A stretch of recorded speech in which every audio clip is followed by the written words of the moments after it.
people who are attracted to lolly, which is the like in-group term for drawn child porn, are probably pedophiles.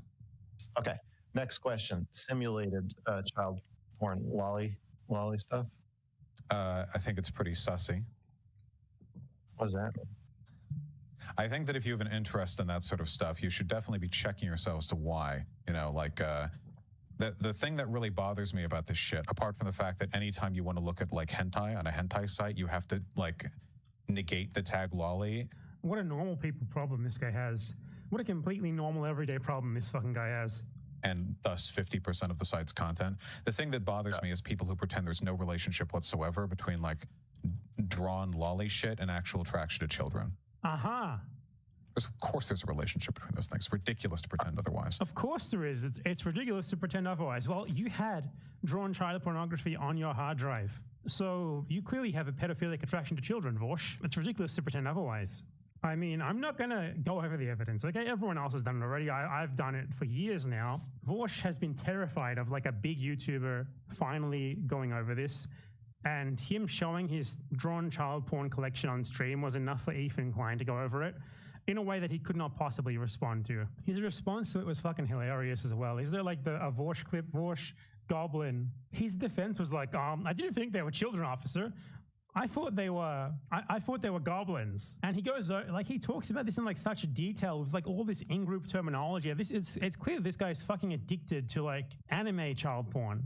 It's insane. And Vorsh's fans are all like completely insane. Like for one, they try to make it like about like the horse porn, which he also showed, which is weird, obviously weird as fuck on its own. And then they like try to defend him having the fucking drawn child porn. And they do everything except actually explain. Some of them outright defend it, but they do everything except actually address the problem, which is that this guy's clearly attracted to fucking kids. Like they're just like, oh, you're bad faith.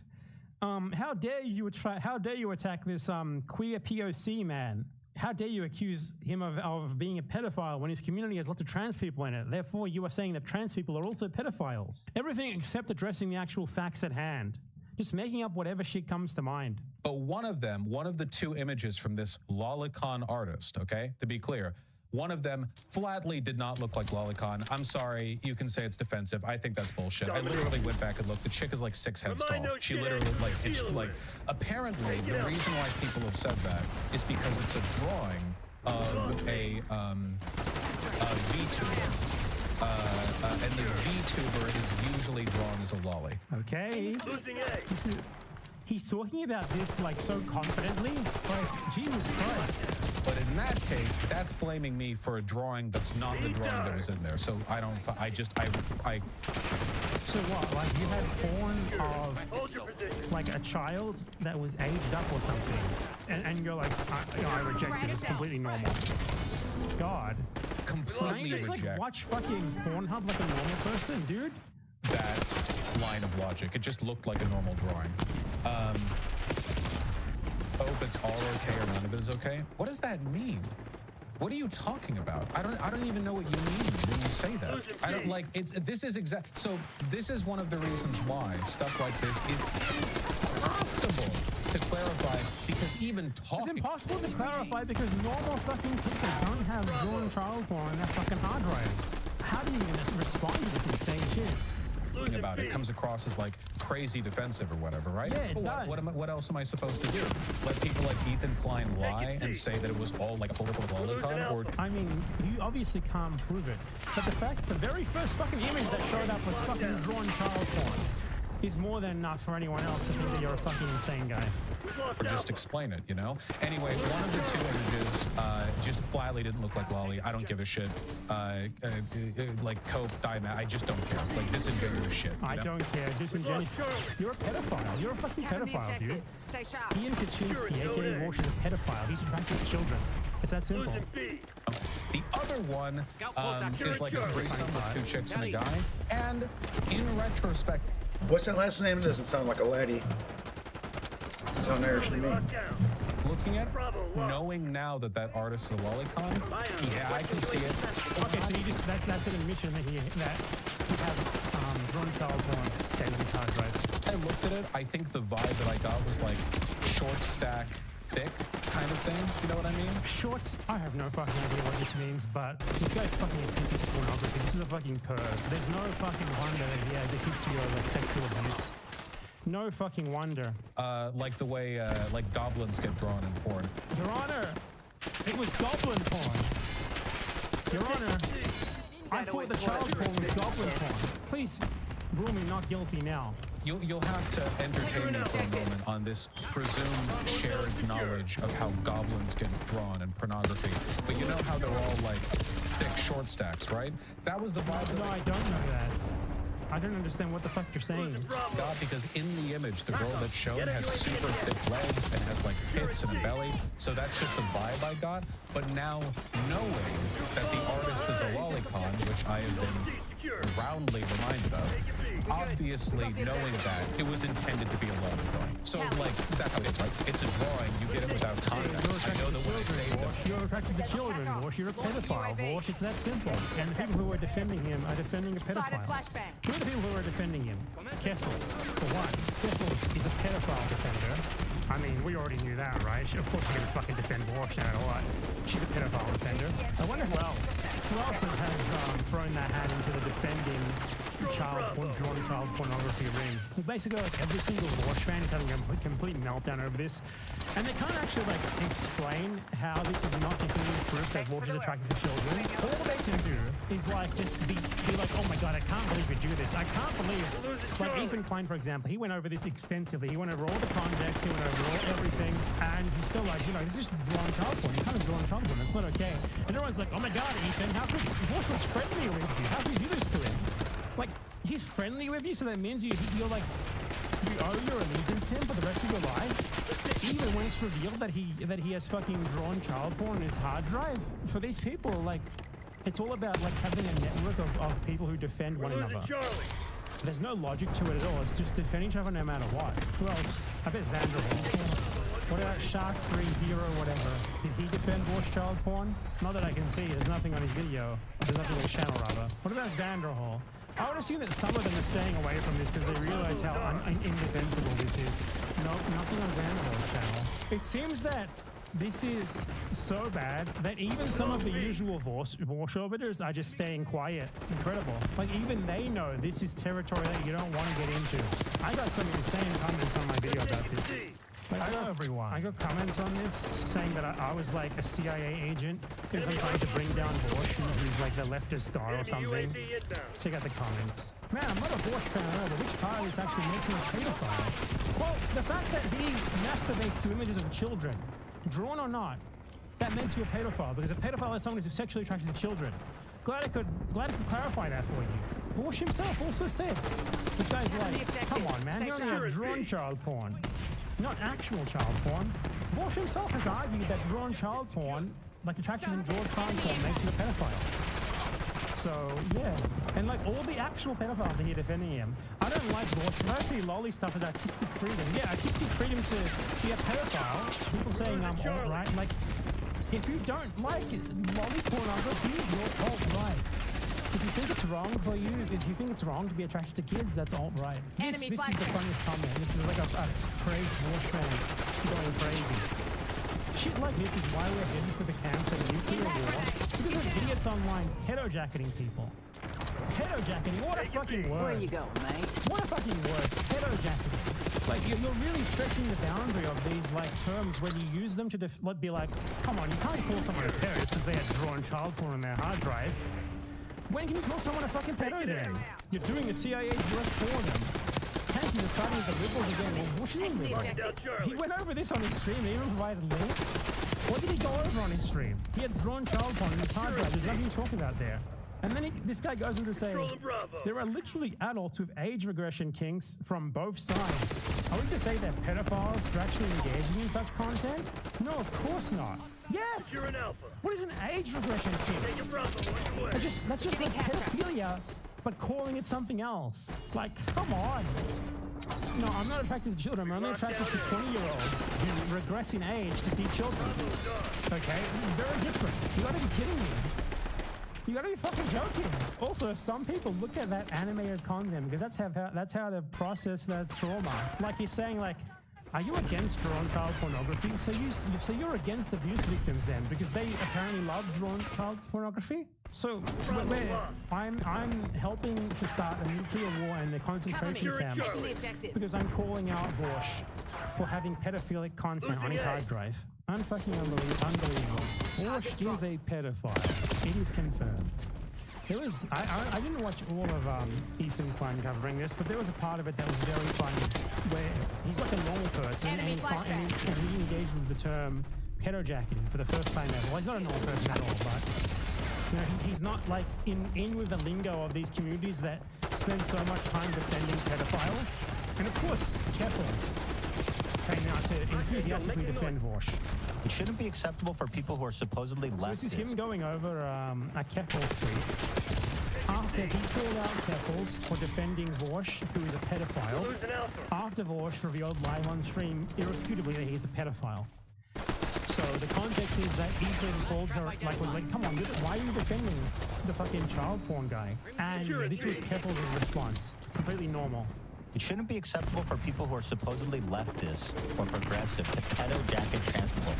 First of all, I didn't say anything about trans people, and the fact that you even brought that up in this conversation is really fucked. That's so fucking weird too. Like, a lot of these people, I honestly, they seem to like be obsessed with using trans identity to like defend the indefensible. Like you're not attacking them because their opinions is dog shit because they're defending horrible things because they are horrible people.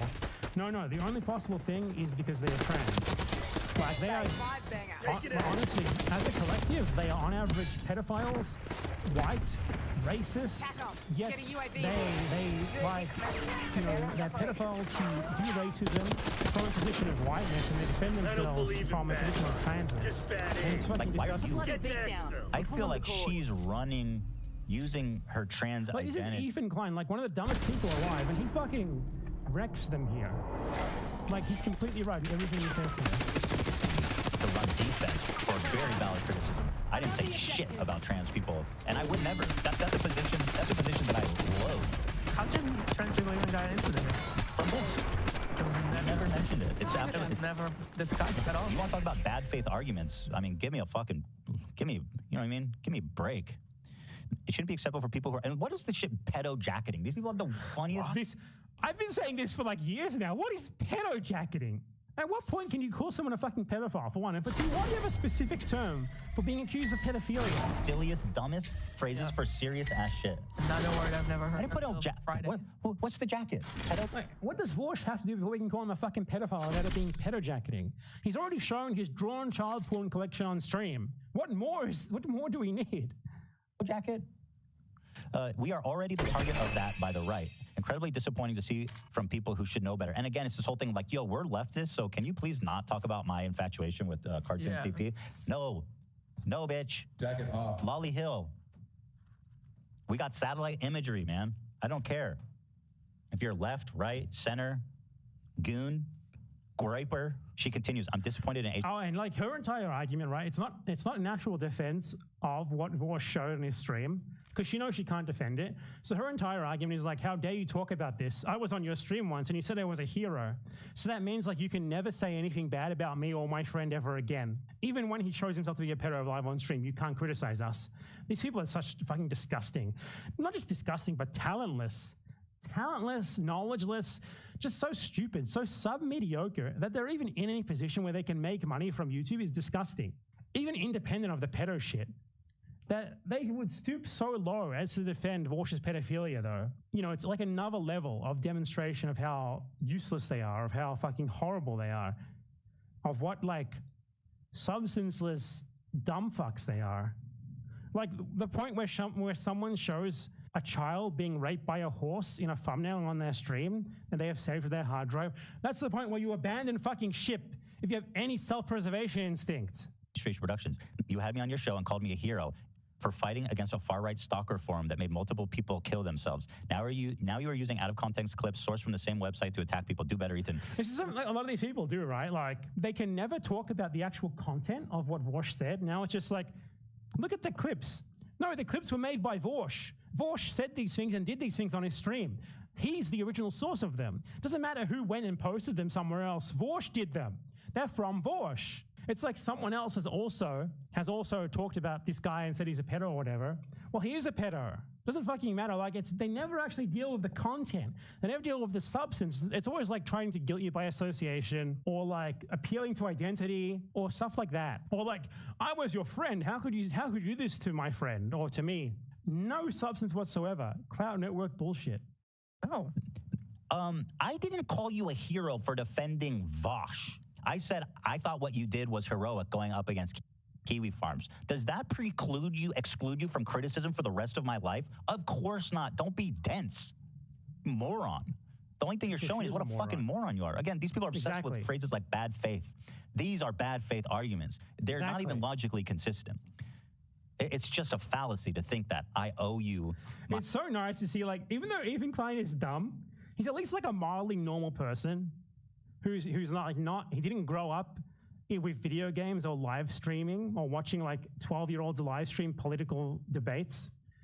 So he can at least see how stupid this is. It's the same shit that I've been saying for years, but from someone who like has an actual big platform rather than just a small one like me. Like, Vorsh's shit has been begging like an actual big, remotely honest person to come and talk about it. His child porn shit. And now it's happened. And this is like the worst thing that could have ever happened to him. Is someone with an actual platform talking about it and being honest about it and actually looking at the evidence and being like, dude, this is fucking ridiculous. What's wrong with you? My lifelong allegiance because you called into the show once and I complimented you. Give me a fucking break, dummy. I feel like they haven't even watched, because that's the other thing. Saying you are using out of context clips sourced from the same website to attack people. It's just they're on autopilot. Did not happen. They're in the Vosh. Yeah, exactly. It didn't happen. Again, that's a good point.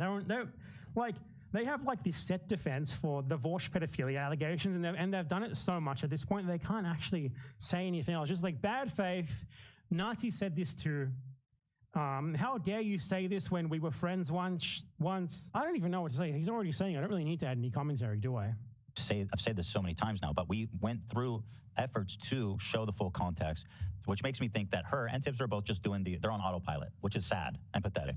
It's sad because I've had such a good run of being good faith. Tip. Let's see. I responded to them.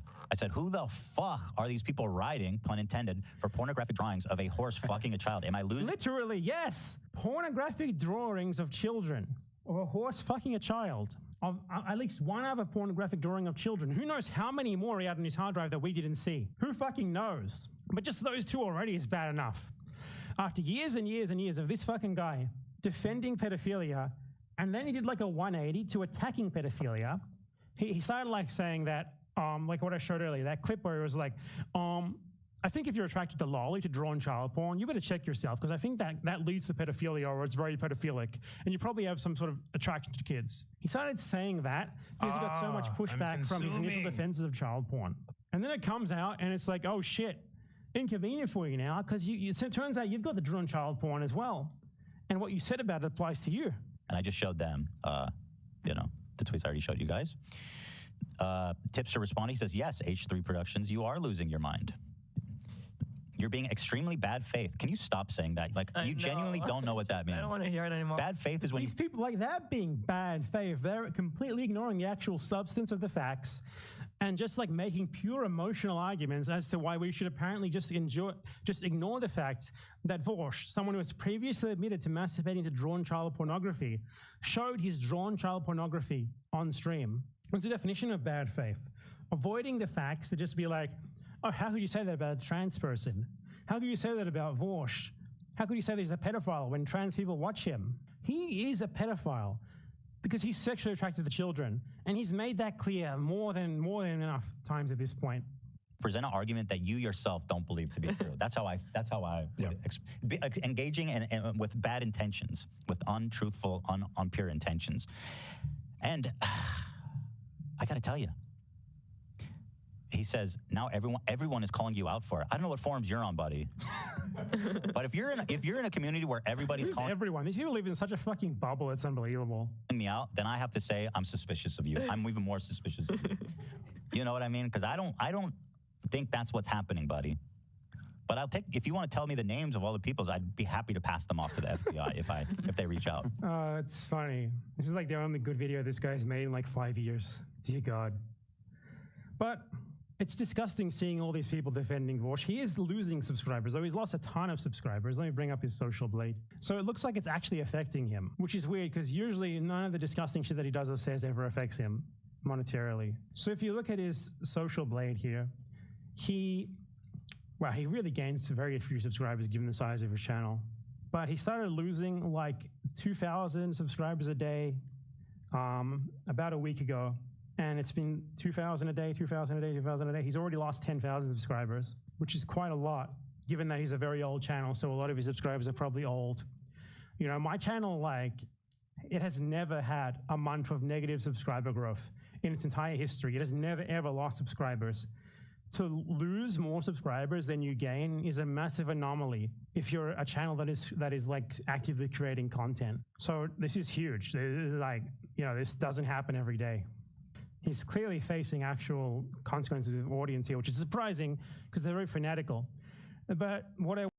But yeah, where is that, the one Dan Bilzerian snippet that went viral on Twitter? I just want to look at that one specifically because he brings up the Holocaust and starts questioning the Holocaust numbers or whatever. And that's like, that's it. That's the maximalist position. The reason why Dan Bilzerian is nefarious is because, like, one, he already has a lot of like right-wing fans in general from being Dan fucking Bilzerian, you know, kind of an ass. But like this rich guy, right? Poker hero, whatever. But then recently, he popped off because every now and again, he would make these statements about Israel and Palestine. And the statements, if they were, if his statements were kept to like a 30-second snippet, sometimes it made sense because you can be an anti-Semite and still be capable of making a valid critique about Israel's actions. But the next 30 seconds usually was the most important part because he would immediately talk about why he believed Israel was doing this. And he would turn it back to Judaism and not only the Torah, but the Talmud. This is an ancient Talmudic understanding of what, how the Jews are. It is akin to saying every Christian is like the Westboro Baptist Church. It is akin to saying every Muslim is ISIS. When you point to, and sometimes Nazis love doing this, when you point to like random, you know, kahanis or whatever, and be like, this is what every Jew thinks. This is how every Jew operates. It's just pure anti-Semitism. Why are they so protected? And it's like, okay, you know, the Holocaust, that's what everybody points to. That's why they're so protected. And then you start looking at the numbers of the Holocaust, and it's bullshit. It gets bullshit. And they revise the figures. It's not like some crazy gets... This is one of the craziest things that people do because it's like the most studied atrocity. Like straight up. It's not a secret, man. I mean, you're relying on people's lack of knowledge and inherent distrust of institutions to make this fucking argument. To say that like this insanely well-documented atrocity at this point in 2024 is actually real suspicious, real sneaky. I don't really understand what's going on. It's like there's plenty you don't understand. Conspiracy, they said 4 million people died in Auschwitz, and then they literally revised it and said it was more like 1.1 to 1.5 million. Well, it's like, how can you be that far off? It's like less than half of what you said. It's a quarter of what you said, or, you know, or like a third. I think he's just talking about Auschwitz, but no, I think the final number is 6 million Jews specifically. It's much larger than that overall. But if you're talking about how many Jews were slaughtered in the Holocaust, it's 6 million, not 4. And what's really interesting about this is that Dan Bilzerian is saying this, and he's a pretty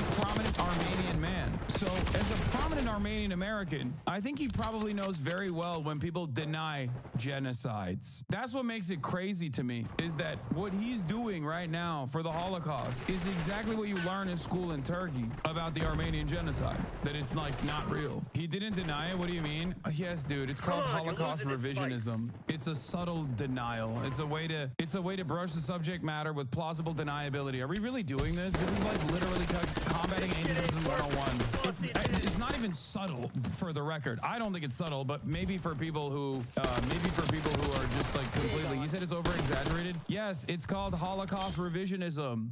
There's an entire field of study dedicated to this as well. You think that none of it happened? I think that they were not death camps. And when you, and the Red Cross went in there and they, you know, they He's literally pointing to like very famous instances of propaganda. Like this is something that the Red Cross, it was originally the Nazi Red Cross that went in.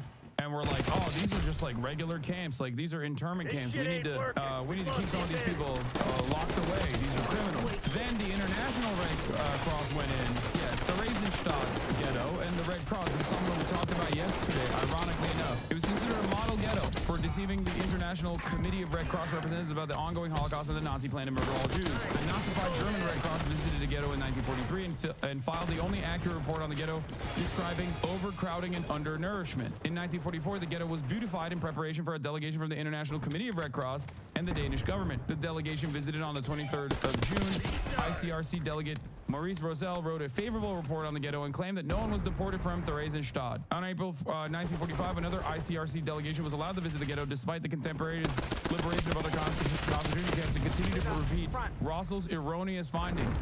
The SS turned over the ghetto to the ICRC on the 2nd of May, several days before the end of the war. Not only did these guys actually actively document the overwhelming majority of the people that they slaughtered, why the should they have even documented it? They don't give a shit. They're just mass killing. Do you understand? And you have to remember, they're mass slaughtering all Jews. It is wild that they took this many meticulous data points to begin with. Like, it's already unique that they were already calculating, like, and had direct names and identification papers for like millions of Jews that they had killed. Is this Holocaust denial? Is this what I came into today? Yes, this is straightforward, very aggressive Holocaust denial. And the problem with this kind of shit is that a guy like Bradley Martin, or even many of you, are probably gonna not be equipped enough to like debate these points. That's the problem with Nazis. That's the problem with anti-Semites in general. You have to be a historian of the Holocaust because it's so easy to just lie, and it's so difficult to reconstruct the truth when someone is just straight up lying. This is part of the problem with platforming people who enter the conversation, enter the fray with a bunch of different cultural touch points. Like, oh, Dave Bilzerian, he's like this crazy guy, he's a poker guy, whatever. And then all of a sudden, boom, it's like straightforward, unfettered, unrestricted Holocaust denial. Communists, which we sided with, prior to that was the Bolshevik communist, revolution. They killed like 30 million Christians just during that alone. That also is another sussy ass take. They killed 30 million Christians. Whenever I hear about like the Armenian genocide being presented from the perspective of like, oh, it's the Ottoman Turks that killed the Armenians because they're Christian, and then they turn around and say like, oh, they killed the Russians because they're Christian. Yeah, you're like a Christian nationalist type of Nazi, okay? It's a very specific type of Nazi. Like, no, these atrocities were not conducted against Christianity. Ridiculous. And those are the people we side with, like, and that was 84% Jewish. So, the Bolshevik Revolution is 84%. Can I be honest? I'm happy you're speaking on this, but lately it feels very much like you continue to defend your anti-Semitism instead of focusing on my anti-Semitism instead of focusing on the Palestinian genocide, as well as promoting organizing for your followers. I think it's very clear you're not anti-Semitic, and I don't feel like you have to keep defending yourself. Are you stupid? This is like a clip that's going viral about like pure Holocaust denial. It's something that I do care about. That's insane. Jewish, and they mass murdered Christians, and nobody talks about that. Why don't they talk about that genocide? They only talk about 6 million Jews, 6 million Jews, 6 million Jews, 6 million Jews. And that 6 million figure was used like 256 times in newspapers, New York Times, all these reputable newspapers before World War II even started. It was 6 million Jews, 6 million Jews. Wait, what? If anything, if you want to talk about the incompetence of mainstream press, especially in the West, they said the exact opposite. They were like, come on, Hitler's just joshing about the anti-Semitism stuff. They literally glazed Hitler, dude. What are you talking about? They straight up were like, Hitler's just memeing about the anti-Semitism. He's not serious about that shit. He's just trying to win over the German folk. What the Ironic that he's complaining about talking about Jewish casualties and completely discards the Roma Sinti people. Yeah, or any number of different victims of the Holocaust that spanned. Like, it was what the total number is, like 12 million or 14 million. 6 million is the number of Jewish people that were killed. Were the Holocaust deniers when it was happening, like what was happening today in Gaza, or was it widely accepted that it was happening? Dude, there was no internet. What are you talking about? Do you think the average person of the Western world knew that there was like straight up concentration camps like filled, slammed same with like Jews, but no, they just didn't. Most people didn't know what the hell was going on. Most people didn't know what the hell was going on in general, not just the Holocaust, but just in general. Like the media was infinitely more centralized and more controlled than it is now. It was only after the liberation of the camps where the Western world knew and not even the full scope of the atrocities, but like started developing a better understanding of some of the atrocities. It took years and years of calculation, years and years of meticulously searching through the data to get a full assessment, a full autopsy of the atrocity that took place. The only difference is you could say that like the average German person knew and just like looked the other way, didn't care about it. I understand that argument, but as far as like random Americans in like Missouri, I don't think they There's tons of reports from the Red Army about how they were all baffled at the inhumanity, even after them just being invaded by the Germans. Yeah. There are reports of generals and other people that like reported on the conditions of these camps and like what was going on. And people were like, that's insane. You're exaggerating. We have a war to win. You know, that type of shit. Yeah. A lot of people that even heard about it were like, come on. And I think that is partially because, you know, it's one, the atrocities were so insane, and two, you don't have like the level of information dissemination that you do now with like the internet. Like, and then you look at the Census Bureau, and there's more Jews 2 years after World War II than there was before. Oh, wow. I can't believe there was more Jewish people in America. Wow. That's crazy that the Nazis were not able to come to the United States of America and steal our Jews. How shocking to me that Jewish people kept, you know, having children throughout the process. That's crazy, man. For the record, this is exactly what people say about both the Nakba and when they're engaging in like genocide denial of the Palestinians. They're like, there's more Palestinians now than there ever were before. I guess it's not a genocide. Right. So like the numbers don't make any sense. And also, look, I'm Armenian. They killed half my people, and Israel, you know, denies that genocide. But yet, if you even question their genocide, wait. Interesting enough. All manner of the genocide denial that he engaged in, the Turkish government engages in as well. What's really interesting about this also is that, yeah, I wonder why Israel would deny the Armenian genocide. Perhaps the reason why they would deny the Armenian genocide is because, one, Turkey is a trade partner, a very valuable, very important trade partner. He's lying. No, Israel for the longest time did not recognize the Armenian genocide. This is 100% a fact. And I don't think that they're still partial about it. And neither did the United States of America until recently. The reason why they didn't is because the Armenian genocide is quite similar in many ways to what Israel is conducting. Yeah, this is just a committee, not an official state pronouncement. Yeah, it makes sense. Why has Israel not yet recognized the Armenian genocide? Religious affairs. Have Israel's diplomatic, military, and economic concerns trumped its moral imperative? From the Jerusalem Post. So yeah, interestingly enough, this man has no issue denying the Holocaust, questioning the numbers, while simultaneously he's like, well, you know, Israel denies the Armenian genocide. It's like, okay, investigate that a little bit further. You know, you are descendant of genocide survivors of the Armenian genocide. Investigate that a little bit further, maybe. Examine that. Wonder why, quote unquote. In Germany, you'll go to jail. There was a woman that just died in jail recently because she was around during World War II. Yeah, she was a Holocaust denier, and she was alive during the Holocaust. Yeah, she was a fucking Nazi, dude. What do you mean? Yeah, hello? Even the other Nazis knew not to openly be like, yeah, the Holocaust is fake, so they could go and become fucking NATO generals. You know what I mean?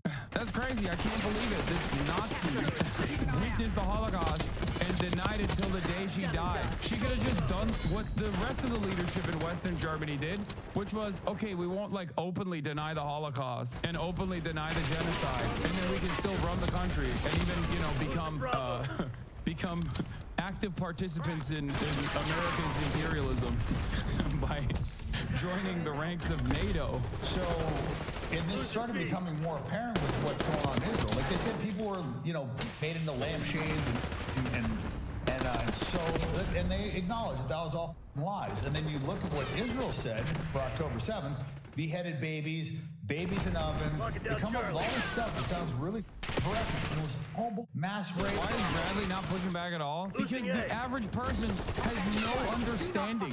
Even an educated person is going to have a hard time. That's why it's better to not talk to these motherfuckers at all. Do you not understand? Everybody thinks that they would, if they were to talk to an out and about, straightforward anti-Semite like this, they would pop off. Bradley is hard spec in the weightlifting. He doesn't know shit about this. Exactly. It's like flat earthers, man, which is, you know, innocuous. It's not as like significant or severe as like straightforward denial of the Holocaust, which is like the maximalist anti-Semitic position. But like flat earthers have their own set of rules. They have their own set of standards. They have their own set of facts. You have to literally vigorously interrogate all of that, figure it out, learn it, know what the counters are to be able to have a normal conversation with a flat earther. That's the problem. I'm using like a silly example so you understand, like even a silly thing, even a silly conspiracy, there is an entire world that they've crafted, an entire world of lies that they've crafted. So it's very difficult to parse through all of that and just actively push back against this. Because as I've always said, it's relatively easy to just straight up lie, especially if you're confident. Very easy to lie, very hard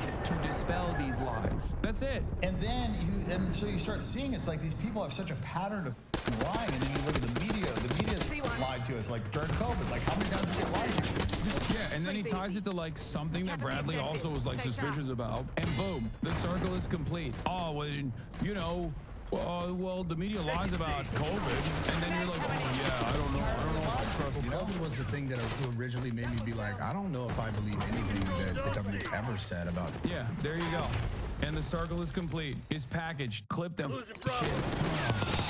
Every one of these theories is a set of facts that sounds really convincing if you don't understand it. If there was a flat earther speaking unchecked to your chat, at least some would fall for it. 100%. This is why it's better to just not offer any platform like this, straight up. I know people will say like, oh, well, you know, you're censorious, but it's like the ultimate goal of an anti-Semite, the ultimate goal of a Nazi is not actually to have a reasonable conversation and have their opinions be challenged. Their ultimate goal is to just sneak as many fucking anti-Semitic cakes in there as possible with the hopes that they can get some members of your community or some people who are listening to be on board, to be cynical, to get on board with the things that they're advocating for. What's the statement? It's like they enjoy the lie. They enjoy it. They enjoy the act of lying because maybe some of them know that they're lying and it doesn't matter. Motherfucker Fauci lied continuously on national TV and all the legacy news outlets did the exact same thing as possible to not trust the government while not believing it's a depopulation plot. What are you talking about? Like, what did Antonio Fauci deliberately lie to the American public? Or did epidemiologists of all different backgrounds universally tasked with like combating a novel pandemic, a novel virus that was ripping through every fucking developed country and also undeveloped nations as well, they were tasked with defending the public and they were trying to do their very best. I personally think most people in positions of power like that have this delicate balance that they have to take. They can't just say this is not that big of a deal because then people won't take it seriously and then more people will die as they did in the United States of America. And the only times where like Antonio Fauci is saying, take me down, I can't take the heat. Okay. What's crazy is so many of the things, these conspiracies were so broad, so widespread that you had people literally dying with a ventilator shoved down their throats who in their dying breath still thought COVID was fake and it's just killing them. It sucks. But people basically were just of one mind where they're like, no, I don't believe it. I don't care. I will not take the necessary precautions. And no matter what happens, it happens. Anyway, here, this is when the camps were being liberated by the Soviet army.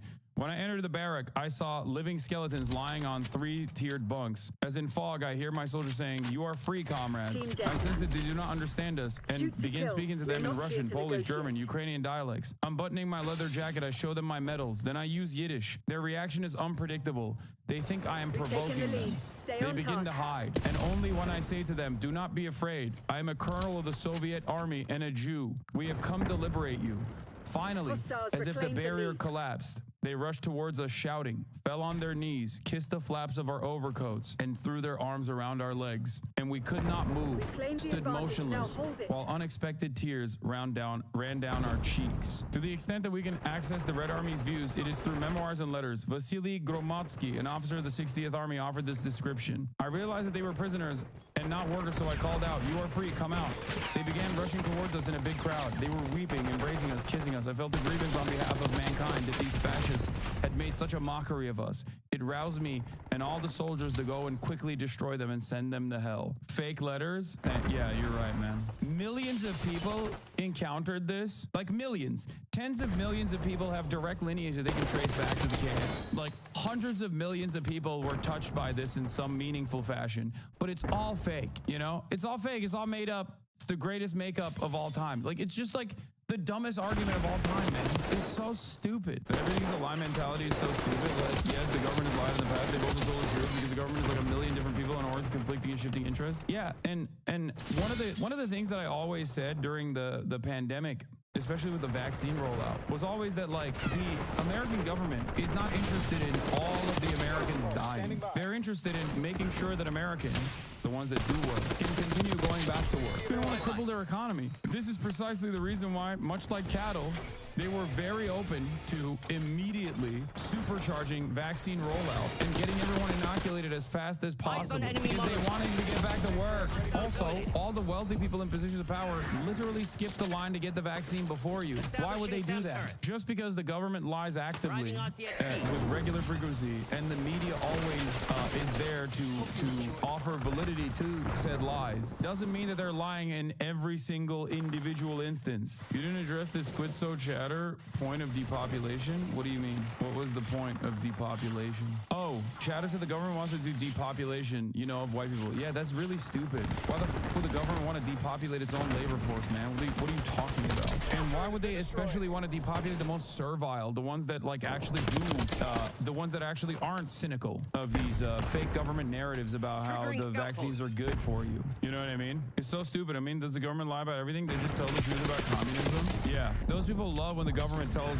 the truth about socialism, you know? That's why all the free thinkers happen to agree with basically like the overwhelming majority of prevailing narratives that come from the media about the dangers of socialism. It's great.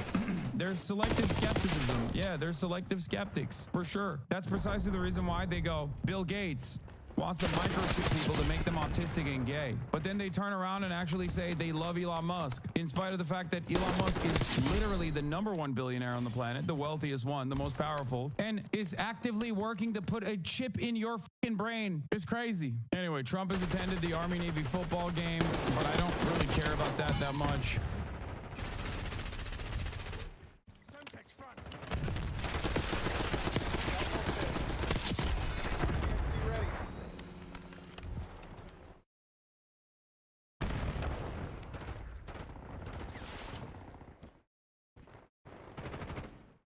RCXD activate.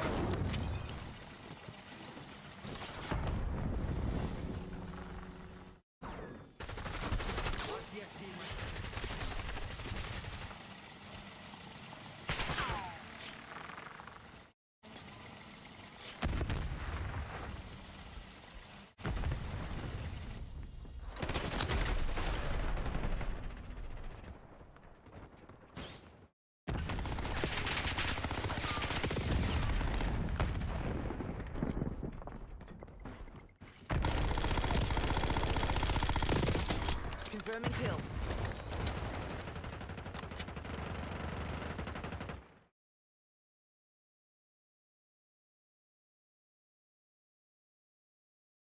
I'll say two things. One is that I think Joe Biden, despite all this, had a very successful tenure. He may disagree, but I think on policy as a Democrat, he had a very successful 4 years. But there's a bigger problem here, and that is that I think Democrats are at the point where Republicans may have been right after the Bush election, or after the Bush term was up, which is that I think Democrats are starting to mistrust their institutions. And this goes back to a bipartisan effort to lie us into the Iraq War, not just by George Bush, but also by a lot of Democrats. It has to do with the fact that Barack Obama did not hold anybody accountable after the 2008 crisis, which also happened in George Bush's watch, but he became president. He never I guess they're slow walking themselves into some semblance of recognition, you know? I don't know. Like, it's a little bit too little too late. The hostage on the target from Wall Street. You saw the rise of Bernie Sanders as a result of that, and you saw a lot of institutional Democrats, me included, saying, no, no, no, this is not the time. We have to stick with the institution. I think you have a lot of Democrats now, me included, who are pretty sick of the institution and trusting people in the institution. And Favorite Democratic strategies? What do you mean? That's kind of funny. Just one example, the most recent example, I think, of people institutionally lying to the American people. And what you're ultimately going to see, and I don't have a problem saying this as a Democrat, is that you're going to see a Tea Party version rise up in the Democratic Party based on the fact that this is yet another marker of people just not trusting our leaders anymore. And I'm sorry to say that, but I think we brought this on ourselves. Even after that disastrous debate on this network, there were some people being like, oh, he had a bad night. He had a bad night. You know, and one of the quotes in that Wall Street Journal piece was, you know, there are good days and bad days. Today's a bad day. We'll deal with this tomorrow. The problem is tomorrow never came.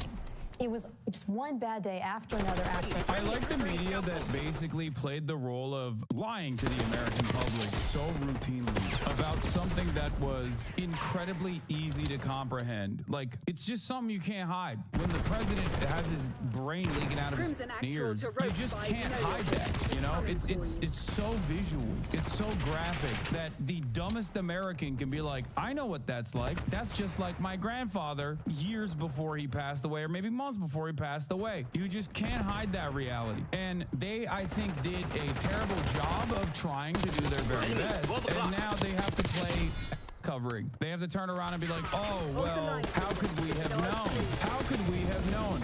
How could we have foreseen this? Would you say this is relatable to the FDR polio cover-up? Do you mean as in FDR was like hid the truth that he was in a wheelchair? No, it's not.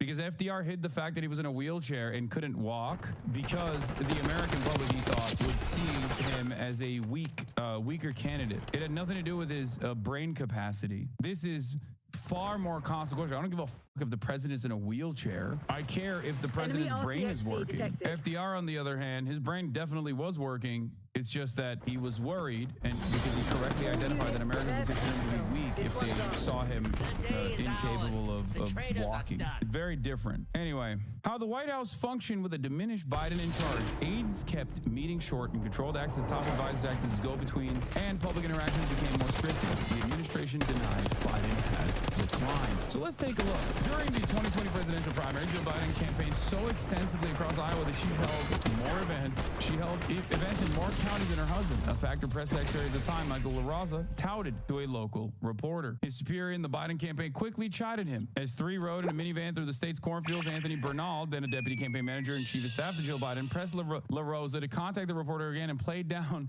any comparison in campaign appearances between Joe Biden, then 77, and his wife, who was 8 years his junior. Her energetic schedule only highlighted her husband's more plodding pace, LaRosa recalls being told. The message from Biden's team was clear. The more you talk her up, the more you make him look bad. A small correction foreshadowed how Biden's closest aides and advisors would manage the limitations of the oldest president in U.S. history in his 4 years of office. This is propaganda and lies. Biden was just fine. He's just a shy guy. Stop lying to your audience. True. To adapt the White House around the needs of a diminished leader, they told visitors to keep meetings focused. Interactions with senior Democratic lawmakers and some cabinet members, including powerful secretaries such as Defense's Lloyd Austin and Treasury's Janet Yellen, were infrequent or grew less frequent. Some legislative leaders had a hard time getting the president's ear at key moments, including ahead of U.S.'s disastrous pullout from Afghanistan. Senior advisors were often put into roles that some administrative officials and lawmakers thought Biden should occupy, with people such as National Security Advisor Jake Sullivan, Senior Counselor Steve Ricchetti, and National Economic Council head Lael Brainerd and her predecessors frequently in the position of being go-betweens for the president. So basically, this caretaker government ended up delegating responsibility to appropriate parties, which is why you saw a bunch of stuff that was inconsistent with the 60-year track record of Biden in office. Very important to understand. This is why I've always maintained the position that, like, it's not the president that is like a standalone figure that ends up dictating policy, although the bully pulpit is probably one of the strongest parts of the presidency. And if you are diminished in your mental faculties, you are not going to be able to use the bully pulpit to whip Congress into shape, to dominate public understanding with whatever your agenda is. Having said that, however, there were opportunities here, like, for example, Elizabeth Warren and Bernie Sanders and the formative role that they played in this administration. Labor was basically given out, contracted out to Bernie Sanders, and we saw the results of that. FTC, Elizabeth Warren.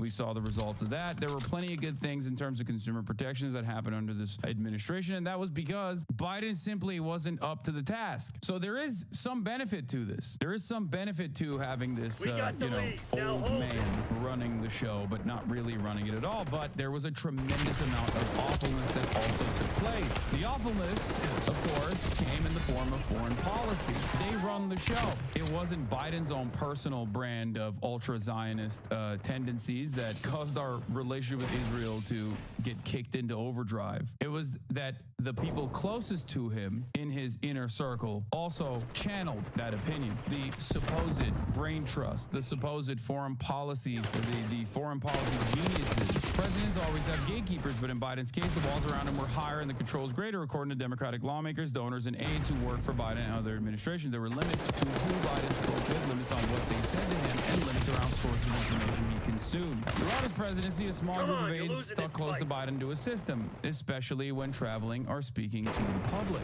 They body him to such a high degree, a person who witnessed it said, adding that the hand-holding is unlike anything other recent presidents have had. The White House operated this way even as the president and his aides pressed forward with his re-election bid, which unraveled spectacularly after his halting performance in a June debate with Donald Trump. 60 million Americans in real time saw that the current president was completely incapable of running the country, let alone putting on his own clothes.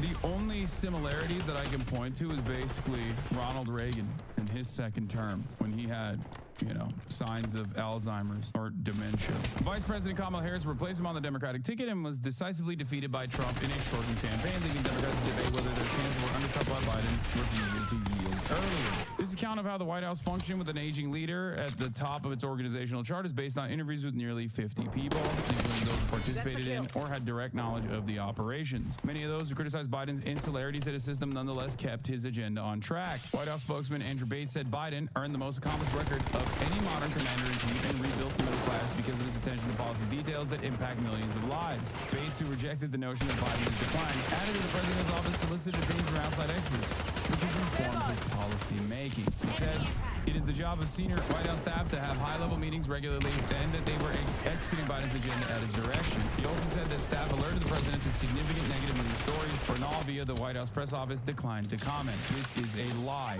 They literally limited his interaction with the outside world. They also limited the negative press coverage. It's like a child. We had like a kid running the country. There were good days and bad days. President slide has been hard to overlook. The structure was also designed to prevent Biden, an undisciplined public speaker throughout his half-century political career, from making gaffes and missteps that could damage his image. So this entire article details how they limited Biden's public interactions, how they sheltered him from the truth, and how, because Biden was woefully incompetent and genuinely demented, that basically most of this administration's achievements and most of the steps that they took were not directed at the top by Joseph Robinette Brandon, but instead they were handled by specialists that were placed in front of him. It's something that we already knew, and it's something that we talked about, and it's something that was very easy to predict. This is something that I've been saying since 2019, talking about how ridiculous it is that Democrats are going to drop the incumbent's advantage by putting forth a person who will not be able to run for office again. Problem is, the Democrats, being the silly little incompetent party they are, refuse to put a successor as the vice president in the Biden administration and then build that person up. And this is precisely how we arrived at Kamala Harris. Kamala Harris was not chosen because of her acumen or charisma or any sort of ideological predisposition that she has. Kamala Harris was chosen not to outshine Joe Biden. First and foremost, Kamala Harris was also packaged as a simple identity politics slot. Joe Biden actively said I'm going to pick a black woman. Joe Biden chose to look at the smears that the Republicans oftentimes apply to any person that is not white or a man, DEI, and adopt it and say, yes, I'm doing a DEI candidate. Now, this doesn't mean that Kamala Harris didn't have the bona fides.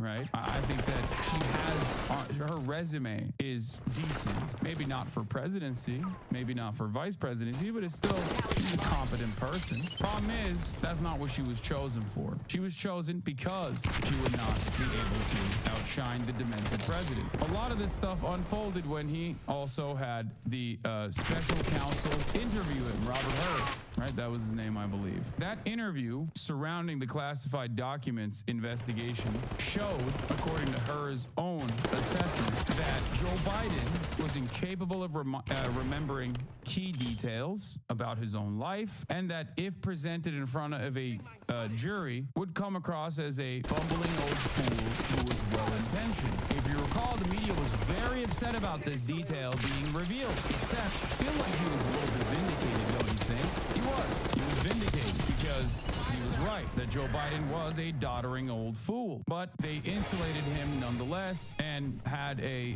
relatively adversarial relationship with the media, despite the reality that the media played ball with the Biden administration, in my opinion, with the exceptions of the Afghan withdrawal, which was one of the only good things that Joe Biden did in terms of his foreign policy accomplishments. Yeah, this entire thing is, this entire article is a vindication.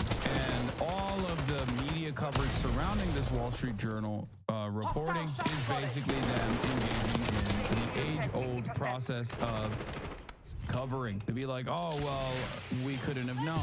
Or, oh, well, maybe he wasn't that bad. Or if he was that bad, well, it's really fucked up that they didn't let us know that he was that bad. It's not our fault. And the irony of the story is that Joe Biden's mental faculties being diminished wasn't a secret. It was something that even the dumbest Republicans were aware of. All right, let's watch the five lap up, do their victory lap over Brandon's senility. Who is running our country?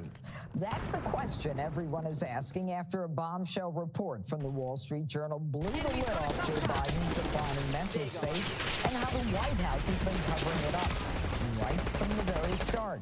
According to the Journal, signs that the commander-in-chief was diminished stretched all the way back to, quote, the first few months of his presidency, with aides adjusting his schedule, noticing Joe becoming tired if they went long, and he started making mistakes. So they kept meetings short and started controlling who he spoke with. And like a good little lapdog, the media aided and abetted the cover-up. Remember this lunacy? F you if you can't handle the truth. This version of Biden, intellectually, analytically, is the best Biden ever. Not a close second. I'm not even going to ask a question on that. It's so absurd. Jesse, they say that the 50 sources say they noticed in the first few months that he couldn't handle things. But do you remember they're using COVID as an excuse for him not to campaign, not to get out there, and to have the basement campaign? Where, remember, cars they would beep if they supported Joe Biden? There were 8 of them. Yeah, so they kept the COVID structure throughout the rest of the presidency. And he was treated like an aging dictator, an aging king. You know, the same things they said about Trump were true of him. He was isolated. He was out of touch. It's pretty funny because they have like so much good footage of him just being a fucking bumbling old fool, stumbling around, you know what I'm saying? It's just, there's so much good coverage on here. They get to do this victory lap because even though they were doing it on partisan reasons, they were still correct. Even though they were doing this on partisan grounds, they still stand corrected. It also, once again, plays a role in undermining the integrity in the eyes of the broader public of mainstream outlets and makes it seem like Fox News was right all along. So that's a bit of a self-goal, a bit of a self-own from mainstream outlets once again. Mentally unfit. People were keeping things from him. They wouldn't give him bad polling. They wouldn't give him bad headlines. He was AWOL during the lead up to Afghanistan. People were trying to get him on the phone at key moments. Yeah. There's no way to get a hold of the guy. And he delegated his presidential powers to his staff, Judge. So when people ask, well, who's really the president? It was his staff. His staff were executing the duties of the president. And I think it was April 2021, right out of the gate, they were canceling meetings because he was having a bad day. So all this conspiracy theory about, Joe Biden shot, he's a puppet, it was true. I mean, at this point, we're going to find out he stole the election from Trump. At this point, the way things are going. Jesse? I just had a thought that occurred to me, so let me just use my words here and see if I can get it out. When the Robert Hur report came out, do you remember there was a fury from the White House that Merrick Garland let it go out? And I have to wonder if Merrick Garland made sure it went out so that he at least would have been like, yeah. They can't even be right. Like they still have to basically engage in some level of some kind of conspiratorial reach, even when they're on the correct side, even when history has vindicated their position. Trying to tell people like this was what was happening. One of the things in the article is that they scripted his interactions with his defense secretary, Lloyd Austin. No wonder Biden had no idea Lloyd Austin was missing in action for 3 weeks. They never spoke anyway, and if they did, there was a script. It's not a call center. He didn't have a way to communicate directly with his Treasury Secretary. No wonder they never talked about inflation as a problem for Americans. You had the Chief of Staff saying it was a high-class problem. The last thing I would say is Kamala Harris is absolutely complicit in the cover-up. Exactly. And that's where I was going to Jessica. What happened in this White House was something that I don't think America has seen ever. We all knew what was going on. We sat at this table and actually thought about what was clearly the cognitive decline of a bobbling, dithering man. And then we were... How much blame would you assign to Biden versus the staffers of the genocide? I still assign all the blame to Biden. I don't give that like Biden was mentally diminished. He's still, it's the same with George W. Bush.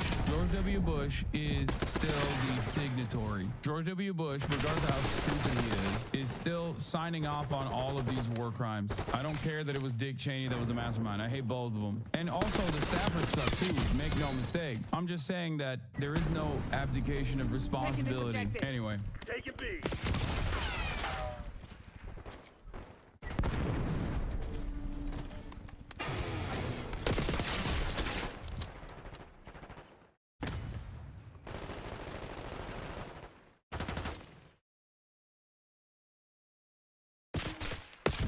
Question for everyone here.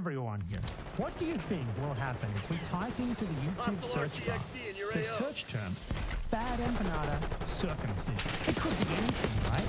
You never know. What exactly might there be? Bad empanada circumcision. Let's find out. Let's do it together. Okay, the first video is cut or uncut males. Okay, that's Dr. Yuri. That's not okay. Wait, the video, it's not okay. Bad empanada supports circumcision. What the F? Okay, we're getting close. That is one, but it's not the one that I was after. It's just not going to show up. Oh, here it is. Here's the one that I was looking for. How is this possibly so far down in the search results? Like, there's so much shit that is not about circumcision, and there's some that's not about me. And then the actual video that I was looking for is specifically about bad empanada and circumcision. It's right here. Debate challenge to bad empanada on circumcision. Debate challenge to bad empanada on circumcision. Debate challenge to bad empanada on circumcision. What a great title. Debate challenge on circumcision. Like the angry emoji. Disgusting and unacceptable. Let's check this out. From the channel, A Shield for Men. I have angered the men rights activists. I didn't even know those still existed, honestly. I thought they had just become Republicans. Let's find out what he's got to say. Hello and welcome. So here I'm gonna challenge Bad Empanada to a debate on circumcision.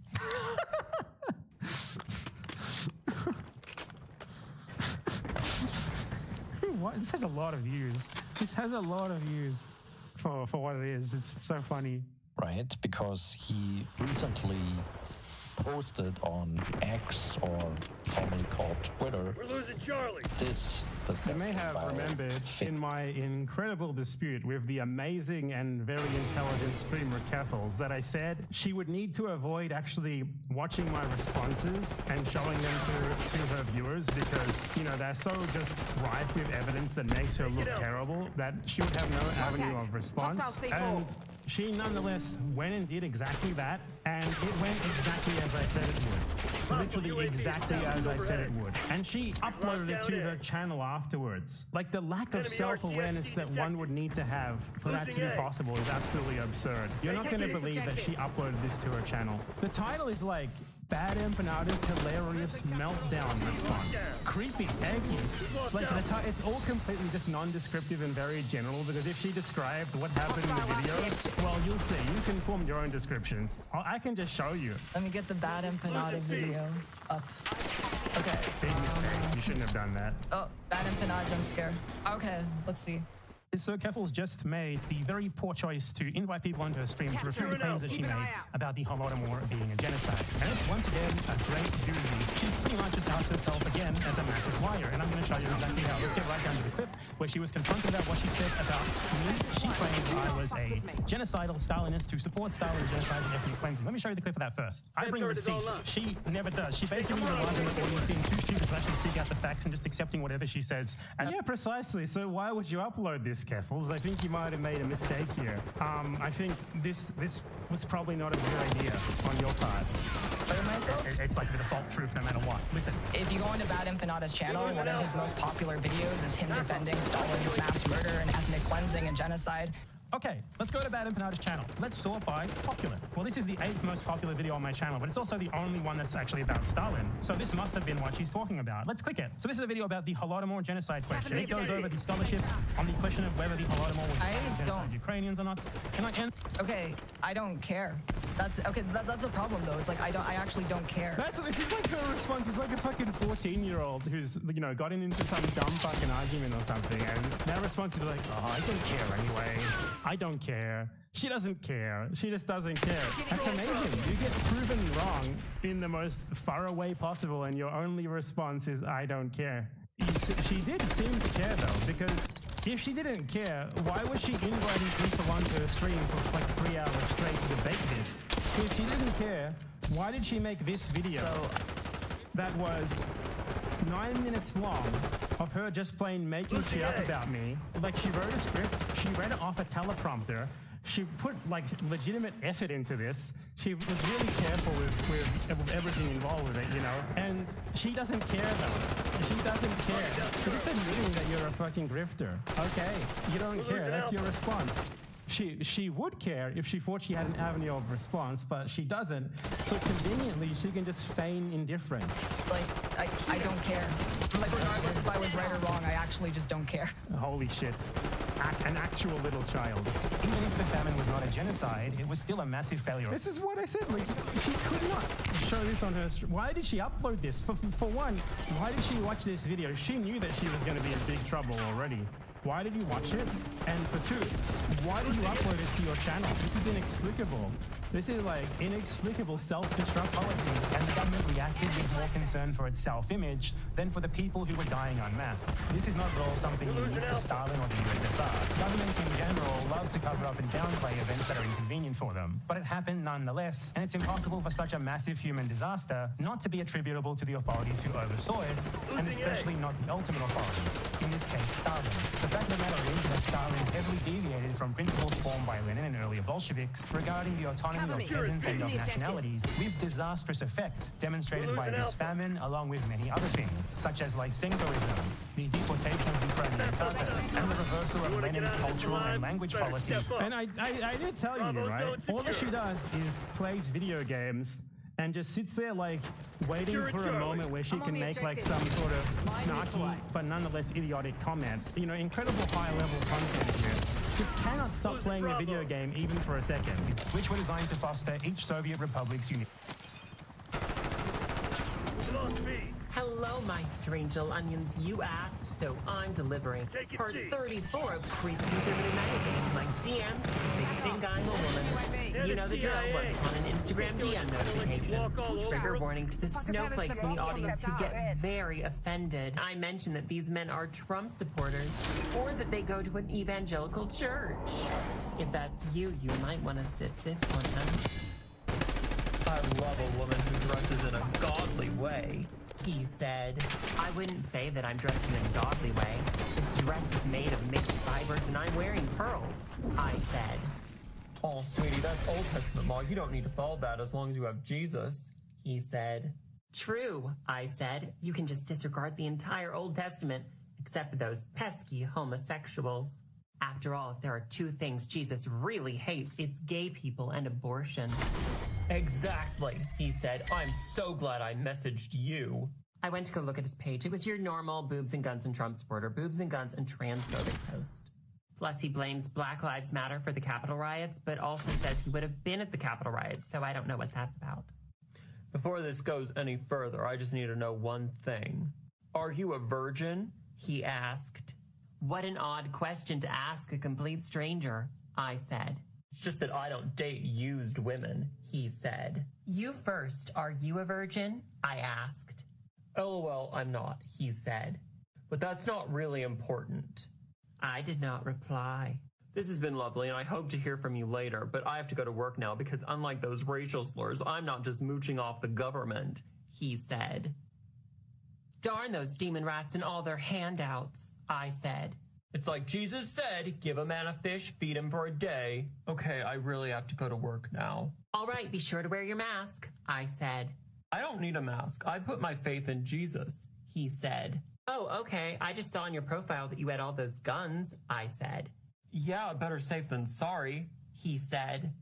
He must have been very into me and looked at my page during his lunch break. Because he came back very angry. Deuteronomy 22 verse 5, men should not wear women's clothing, he said. Don't worry about that. It's Old Testament, I said. He was typing up a storm. Luckily, I had prepared for this and had a paragraph all ready. First things first, give a man a fish is a Chinese proverb, not Jesus. Jesus would have been all like, here, have some fish. Second, Jesus never mentions gay people or abortion. Third, the Bible says for sick people to wear masks. Fourth, I don't know how you took turn the other cheek into grabbing an AK-47. Fifth, if her virginity matters, your virginity matters. And that is when I blocked him before he could say anything.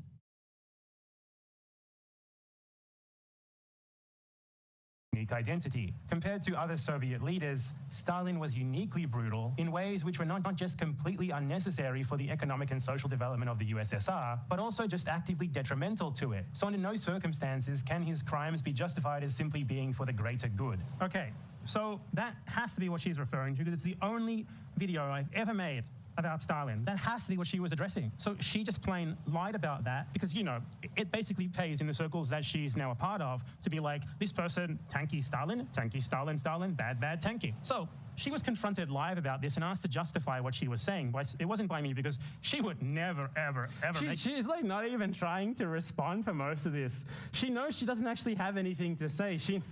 I think she's realizing how bad this actually makes her look.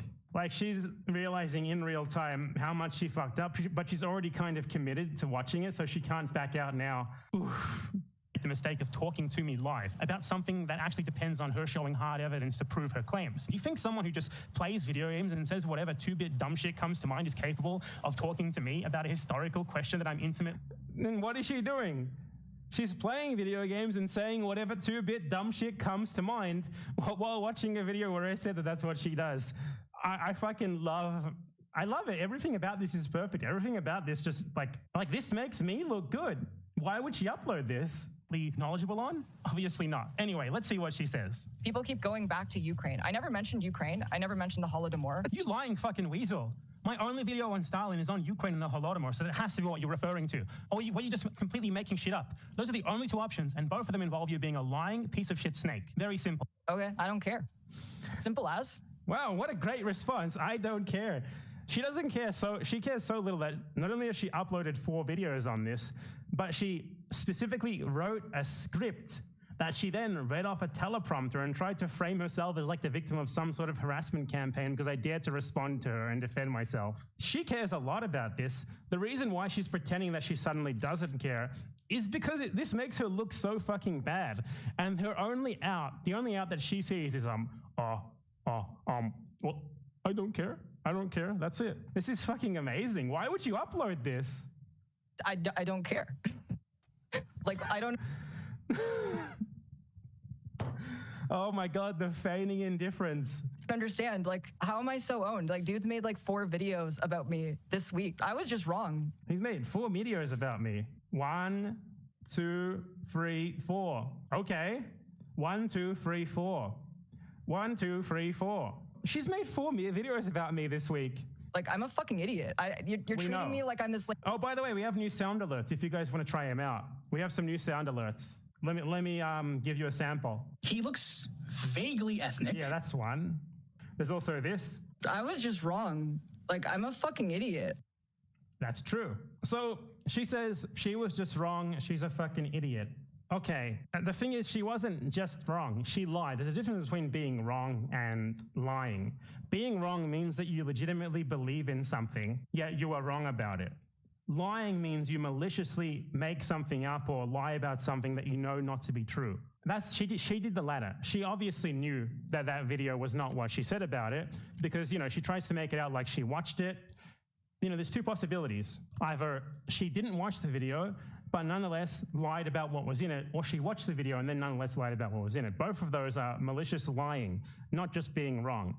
And, well, she's going to get to the part soon where even aside from those 2 options, it becomes very obvious that she was actually specifically maliciously lying and not just wrong. She's like, I admit that I'm wrong, okay?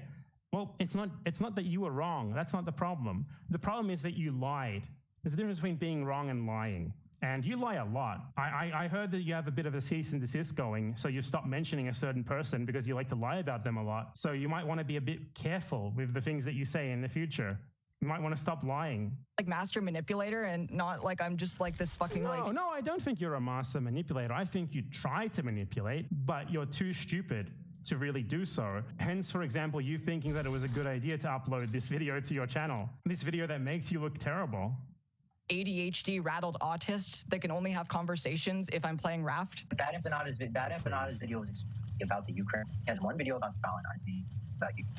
So, yeah. I mean, yeah, unless there's a secret Bad Empanada video that we don't know. He's talking about the Ukraine. Okay. Well, I mean, I've talked to him privately. We've been friends for years. Like, that's a lie. This way that she keeps... Even if there's some sort of plausible deniability for the first claim, of me being tanky, Stalin, genocide, ethnic cleansing, then there's this claim. That is her saying that there are private conversations that we have had where I defend Stalin. That one is clearly just a straight up lie. There's no possible excuse for that. Let's see how she defends it. Claiming that people who were never her friend were her... Don't use my mental health issues as a shield. Okay, first of all, having ADHD is not an issue. She just brings... She does love to use it as a shield, doesn't she? Well, while simultaneously being ableist as much as she possibly can. All the time. Oh, you know that. Let me leak the logs, Pepples. Let me leak every log from the second that we became so-called friends. Let's do that. Okay. Stalin. Oh, shit. What's that? So, was she wrong or was she lying? There's one. There's no Stalin in the logs. There's nothing to do with any of that in the logs. So, it's not that she was wrong. It's that she was maliciously lying and knowingly doing so. Like, not only did she lie, but she then later made up more malicious lies in order to try and defend the initial lie. That's not being wrong. That's lying. 0 results? Oh shit. Just for good measure, let's scroll through them all. Let's scroll through all of the logs. Anyone see any mention of Stalin? Anyone see any mention of Stalin? And the only times that I've ever spoken to her on voice, they were on... You notice how little she's interjecting? Because she really just doesn't have any means of response. This is exactly how I said this would go if she actually watched my videos on stream. Like, what can she say? Stream or on my stream or both. So it's all public. I've never talked to her over voice in private. Oh shit. Check out all the times that I told her about my secret views on Stalin. In our very long friendship, we've been friends for so long, according to her. Again, we exchanged 2 or 3 messages, like once every 2 months. For her, that's a friendship. Where's the Stalin, Keffels? Where's any discussion of Stalin or my secret views on Stalin that you claim there? Oh shit, it's not there? Is she going to respond to this? Wow. Is she going to respond? Snake. She will say anything for clout. Absolutely anything to attack the people who the people that she's trying to suck up to don't like. She will gladly destroy... Like, she's just like... like, why would she think this was a good idea? She just, like, lets it play, doesn't even try to respond. Like, she's just sitting there trying to listen for something that she can, like, try to form, like, some sort of snarky, idiotic response to, rather than responding to the actual substance of anything. Because that's what these people are. They just make shit up, and when they're called out on it, they just sort of skip over. It is bizarre. Like, this is the second time I've watched this video, just because of how fascinating it is that she just doesn't even respond, like, in any real way to what he's saying. She's just like, whatever, don't care, that doesn't matter. Oh, whatever, whatevs, whatever. It's like, dude. So fucking weird, man. Like, girl, you gotta fucking... why do people still follow her? Like, why do people still, like, listen to anything she has to say?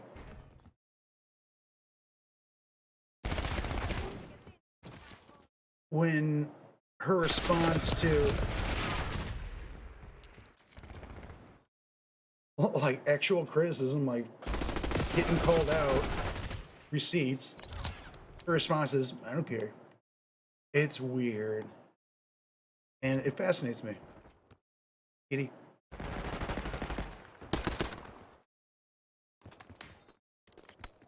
And hope that no one notices. Why would you upload this, what she calls friendships with other creators, just for the sake of getting more clout with the fans of bigger creators who don't like them? That's who she is. If you want to talk about someone liking... That's true. I will literally say anything for clout and money, which is why... She did not address anything like what was said at all. And then she just makes a funny joke to try and deflect. Holy shit, why would you upload this? It's just, you admit to lying. You don't even try to contest anything.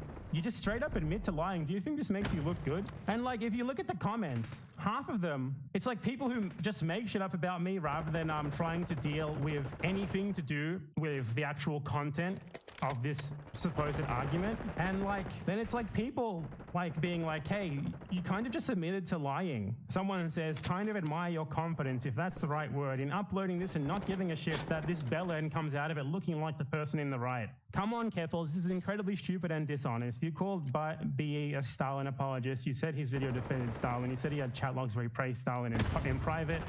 And when he proves you wrong on all points, you hand wave it away, saying you don't care, you were joking or blaming your mental illness. Honestly, why even make this video?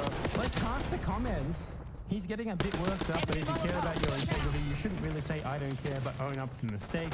So you agree that you completely mischaracterized Bad Empanada's views on Stalin. Keffels, I don't like this guy either, but come on, you accuse the guy of being a genocide apologist. He shows that he's not down to having similar views on Stalin as you do, and you're just like, I don't care? Keffels, I am new to your content. Is I don't care whether I'm right or wrong some community joke? Am I missing something? It's like, the comments are like, people being like, hey, why would you upload this? You just admitted to lying.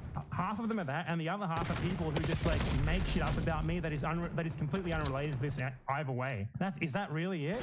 Like, why would you upload this? I really hate Bad Empanada too, but I'm not sure about the whole yeah, I'm wrong, it also doesn't matter if I'm wrong thing. I stand by my comment on your last video on BE. I've seen both sides and you're so full of shit. While I have my disagreements with Bad Empanada, he has done a good job at showing proof to back everything up. Regardless of if I'm right or wrong, I don't care. This was the second videos of yours I saw. I've heard of YouTube bros and drama channels, and now I understand this channel is just being controversial to get views. You should apologize for calling him a supporter of Stalin. I don't care. I don't care if I was right or wrong about it. Shut up. Like, just shut up. You're just embarrassing yourself. And I'm done. I tried to give Keffels the benefit of the doubt, but if she struggles up lying so easily and doesn't care about it, I can't trust anything that comes out of her mouth. Why would you upload this? Your own fucking fans are calling you out.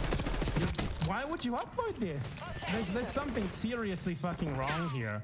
When, like, even your fans, like, you're like an idiotic drama streamer who just plays video games while you watch videos in the corner and say nothing of substance. And even still, your fans who have the like equivalent intelligence of someone who was lobotomized age 2, nonetheless are still intelligent enough, half of them, to notice that what you're doing here is a fucking joke. Straight up, just don't feel like it's a good look to be, regardless if I was right or wrong, I don't care. I mean, isn't that kind of the whole point here? I'm a Keffels fan, and I just don't see the point in disregarding something you claim that ended up being untrue. Keffels, you are really disingenuous here. I really like your content, but in this case, I think you were in the wrong, which you kind of admit. But then pretend that you being wrong doesn't matter and that you don't care. I feel like you owe an apology in this case. Why would you upload this? Why would you upload this? What's wrong with you? Like, she just makes herself look bad. This is such an own goal. It's unbelievable. And she pinned this comment. Bad Empanada has literally accused other streamers he doesn't like of being pedophiles with no evidence. No, I have accused Vorsh of being a PDF file, okay? I have accused only Vorsh of being a PDF file, and I have evidence, okay? Pretty classic clip where he straight up admits it. Okay. By his own standards. Simulated child porn lolly stuff. I think it's pretty sussy. What's that? I think that if you have an interest in that sort of stuff, you should definitely be checking yourself as to why. You know, like, the thing that really bothers me about this shit, apart from the fact that anytime you want to look at, like, hentai on a hentai site, you have to, like, negate the tag lolly, and thus 50% of the site's content. Man, that is a really fucking not normal person problem to have. Jesus Christ, man. Anytime you're looking through a hentai site, why are these people just... Jackson Hinkle is more normal than these people. Unreal. Content. The thing that bothers me is people who pretend there's no relationship whatsoever between, like, lolly shit and actual attraction to children. Of course there's a relationship between those things. It's ridiculous to pretend otherwise. So they need to be aware of that, if anything. Guys, right now, we've all jerked into lolly at some point or another. We've all... We have all... Close this shit down. We have at some point in our lives been going fucking crazy on some hentai site, and we've been fucking Communism is as hard and fast as we can, and then after we nut, we go back and look over our history chat, and we go, oh, jeez. Okay, that's enough of that. Okay? Oh, boy. Some of these girls look pretty young. I have receipts. Thank you for playing that. I was about to play it myself. And yeah, he also admitted that he defended CP. Okay? So I have evidence, okay? I'm not baselessly calling him a PDF file. I'm basing that assessment of the fact that by his own standard, he is one, and he has admitted to defending CP's report. It's that simple. So the entire comment section is half people like calling her out for lying and just being like, oh, I don't care if I lie, and half her fans just making shit up about me because they can't actually address the content of the video. And that's... That is own car. That parking ticket. Oh my God. Okay. Oh my God. That is, oh my God. This is the police, dude. That's crazy. Oh my God. Look at the license plate. What a, does he put that in?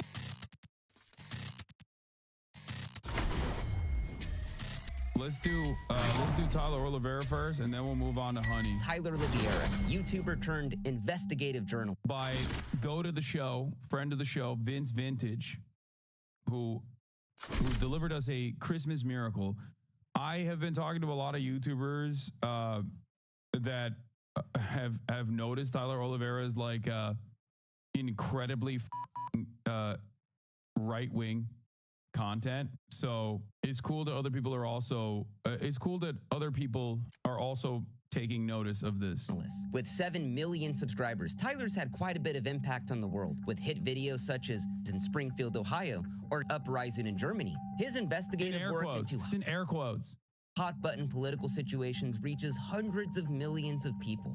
Now, while Tyler claims his videos raise awareness of the problems in our world, we are informing people about current events, topics that the broader public needs to be aware of. And that he's YouTubified news and journalism. We've YouTubified traditional news and documentarian content. Yes. And while his fans state that Tyler's one of the greatest journalists of our time, that he's unbiased, a searcher for the truth, I'm here to tell you today that this is all a big lie. In my opinion, Tyler pushes hoaxes for truth, dehumanizes people for clicks and views, and manufactures fake videos to sell to hundreds of millions of people as hard-hitting journalism. In my opinion, Tyler only throws gasoline on the problems in America, all in the name to get clicks and views. Today, we are going to expose who Tyler Oliveira really is. Because whether you're left-leaning, right-leaning, you like Tyler, you hate him, I think everyone can agree that a lie is bad. And when those lies are pushed to hundreds of millions of people as the... You watched the George Floyd murder? That was so disgusting for me. Even a lot of his chat shat on him, but there was a lot that were spamming pages, especially in his YouTube comments. Yeah. YouTube has turned incredibly right. I mean, YouTube was always incredibly right-wing. There was a period where they like tried to tackle it a little bit, and it's back. It's super back, and it's supercharged. The problem is that there is a massive. There is there's just like a massive orbit of other content creators, like secondary content creators, secondary markets that like react to Tyler Oliveira videos and oftentimes don't have the proper tools to address what they are seeing, because Tyler Oliveira, Mr. Beastifies these like political these political issues, okay, and presents it as though it is totally neutral. Obviously, the first moment that I saw these fucking AI-made thumbnails, I was like, this guy's out of his mind. And I've been talking about this stuff for quite a bit, but clearly other people are oblivious to the right-wing nature of this propaganda. The unbiased truth, I would say there's a little bit more than just the problem. Now, normally I don't make exposed videos, but after me and Tyler got into a little Twitter spat, it led me down a rabbit hole of his content that I thought was so twisted and sick that I thought the entire world should know about it.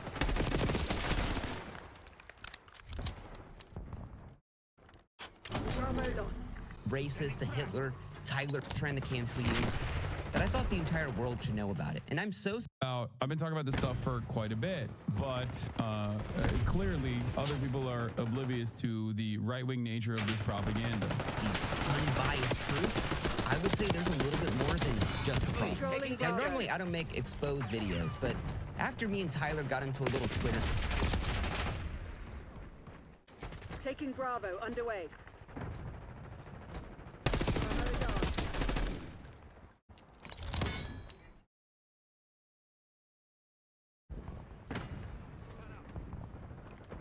They're taking C. It led me down a rabbit hole of his content that I thought was so twisted and sick that I thought the entire world should know about it. And I'm so surprised that all this stuff I'm going to talk about has never been mentioned before online. Now, I'm not going to talk about Tyler's drama with Soft White Underbelly, Brent Riviera, the Las Vegas Tunnel people. Everything in this video is newfound stuff that I've discovered over the past 4 or 5 months. So, before we get going, Tyler, I am not trying to cancel you. Dream of people canceling. Come with the cancellation. Bring it. Please cancel me. Please. I'm not trying to take you off the platform. I'm not even going to call you a racist, a Hitler, Tyler Hitler. I think when you start throwing around the R word, the conversation becomes a lot more. I will. I'm just going to call you what you really are, a liar. So today, let's discover who Tyler Oliveira really is. Chat is so funny because they're like, oh, well, he's being a lib. It's like, no, dude, this is effective. Like, what are you talking about? And it might be his own personal perspective. Okay, calm down. I think a lot of you forget that it's important for people to be introduced to what Tyler is doing from the perspective of someone who is otherwise unbiased. Okay, that you're being silly. Okay. You're not putting yourself in the mind of an average normie who like encounters these 7 million, 10 million viewed YouTube videos that doesn't understand that it's like right-wing shit slop filled to the brim with lies. Okay? Now, Tyler's journalism consists of him going into hot-button political situations, talking to both sides, and always coming to the conclusion that whatever city he's in, it's ending all of a sudden, that it's the worst place he's ever seen. Now, these videos are seen by hundreds of millions of people. People actually take these in for journalism. But this is all just a facade. Now, let's go to his video, Oakland, where every crime is legal. Now, this video consists of Tyler going to Oakland, California, talking all about these car break-ins and how they've gone up 50 million % or whatever. This is Oakland, California. Owner of this property Securing Alpha. for any theft or vandalism. This property Homelessness, police giving up.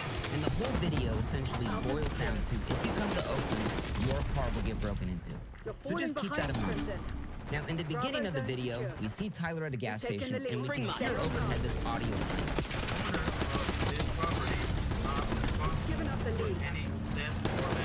Now, if you're at a gas station and you're playing that overhead, it's got to be pretty bad with the car break-ins. So we see Tyler vlogging around, and then we see the next shot of this Kia. And if we look on the dash, you can see a PS5 with the PS5 controller. Why would someone leave a PS5 on their dash at the gas station where they're overhead playing? Your car is going to get broken into. But let's continue on. Now, in the next shot, we see the same Kia. And if we look on the dash, we can see that same PS5 controller. Now, why would Tyler be filming this from far away? Maybe Tyler was trying to bait someone into breaking into this car. That seems like a crazy theory. How could you know that that's Tyler's car? Well, later on in this video, Tyler gets a parking ticket. Well, the police may not do anything if you break into someone's car, steal an ATM, or beat and rob an old lady on the street. If you park on the side of the street and don't pay the meter, you will be fined and punished. We got a $61 parking ticket. And he complains that, wow, people are breaking the cars and do drugs. No. Parking ticket. Is that his own car? Look at that parking ticket. Oh my God. Okay. Oh my God. That is, oh my God. This is the police, dude. That's crazy. Oh my God. Look at the license plate. What does he put that in? A little closer. Oh, we can see it's the same license plate that is on the car at the gas station. So Tyler went to the store, bought a PS5, put it on the dash, left his car out, and hid out in a little bush trying to capture someone breaking into his car. Tyler is baiting someone into breaking into his car to try to capture it on footage. Because also, I mean, he literally put the PlayStation 5 on his dash. Like, who the would put the PlayStation 5 on their dashboard when they're just simply getting good? What would make the ultimate footage for Tyler? Oh my God, I went to Oakland, California, and the break-ins were so bad that my car got broken into. And clearly, no one broke into it because who would be dumb enough? Clearly looks like some kind of cop sting operation shit. This is like levels of like faking a prank video times 10. But when you're trying to pass this off as actual news footage, on-the-ground journalism, I would say that's not something a truthful journalist would do. And after catching this right here... Did you think Tyler did shit like this? I didn't think he would put this much effort into staging stuff. I think he's just like, he goes there, he lists up... I know what the method is. You go there, you interview as many people as possible, you take some of the craziest sound bites, you put the craziest sound bites that correspond to the right-wing narrative on there, pepper in a little bit of like normal takes as well, just so you can still maintain the veneer of objectivity. Then the guy, the local handler that you have is like straight up Hitler, right? It's almost always like a guy who he brings on as a local reporter, and then you look up the local reporter's name and it's like there's 11 articles about how he got fired from the local news outlet that he used to work at for raping women or some shit, right? And then he now runs a blog where he thinks that he believes that like homeless people are responsible for the Democratic Party's QAnon deep state, and then slap on a guy that is a also like a local leader. The local leader is almost always some fucking insanely right-wing guy as well. And there you go. It's literally the old school prank YouTuber who did this MAGA car in the hood video. Yeah, it's Joey drinks own piss. Joey Salads, right? Wasn't that his name? It really makes... And it's really funny because like independent journalists love talking about how mainstream media is f***ed up. How is it any different than fucking Clarissa Ward? Everybody loves shitting on CNN, being like, oh, remember when Clarissa Ward like staged that guy or did the prison break-in for the one fucking Syrian prisoner that should have stayed in prison? That's literally what Tyler is doing every fucking video. And the same people that despise mainstream news for doing that sort of shit turn around and eat this garbage up and go, this is objective, this is real independent journalism. Made me think, could I seriously trust anything in Tyler's videos? Is this something that a investigative journalist would do, leave a PS5 in one of the highest car-breaking areas in the fucking country? I think so. Like, what the fuck? Like, and Tyler still used this footage. That's what blows my mind. And didn't think anyone would find this. Like, look at that. It is a PS5 combo package deal with the controller on the dash. How fucking dumb are you? If Tyler went to Best Buy and was considering like, just get the PS5. No, I should get the PS5 and the controller. Someone would definitely break into a car for the controller as well. So throughout the rest of this video, just think about this. This is how far Tyler's willing to go to make a good story. We've YouTubified traditional news and documentarian content. Yeah. Taking the objective. Controller. Why would you buy a controller? So let's go to Tyler's video, Oakland, where everything is legal. Now, Tyler's videos start out with him flying to the place, checking it out. How is this ever reporting not illegal? Like it's blatantly lying to the public? Brother, what are you talking about? It's not illegal to lie.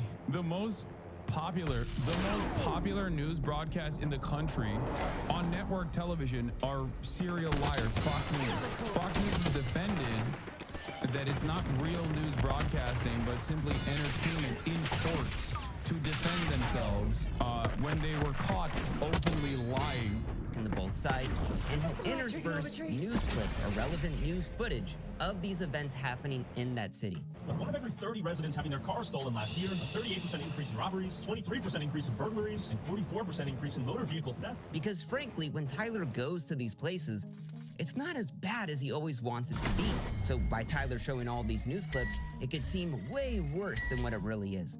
Now, Tyler is passing this along as actual information. That this is actually Again, classic Hassan Ivy take is that lying is so legal in the United States that they call it something else when you legally lie. Actually how the city is.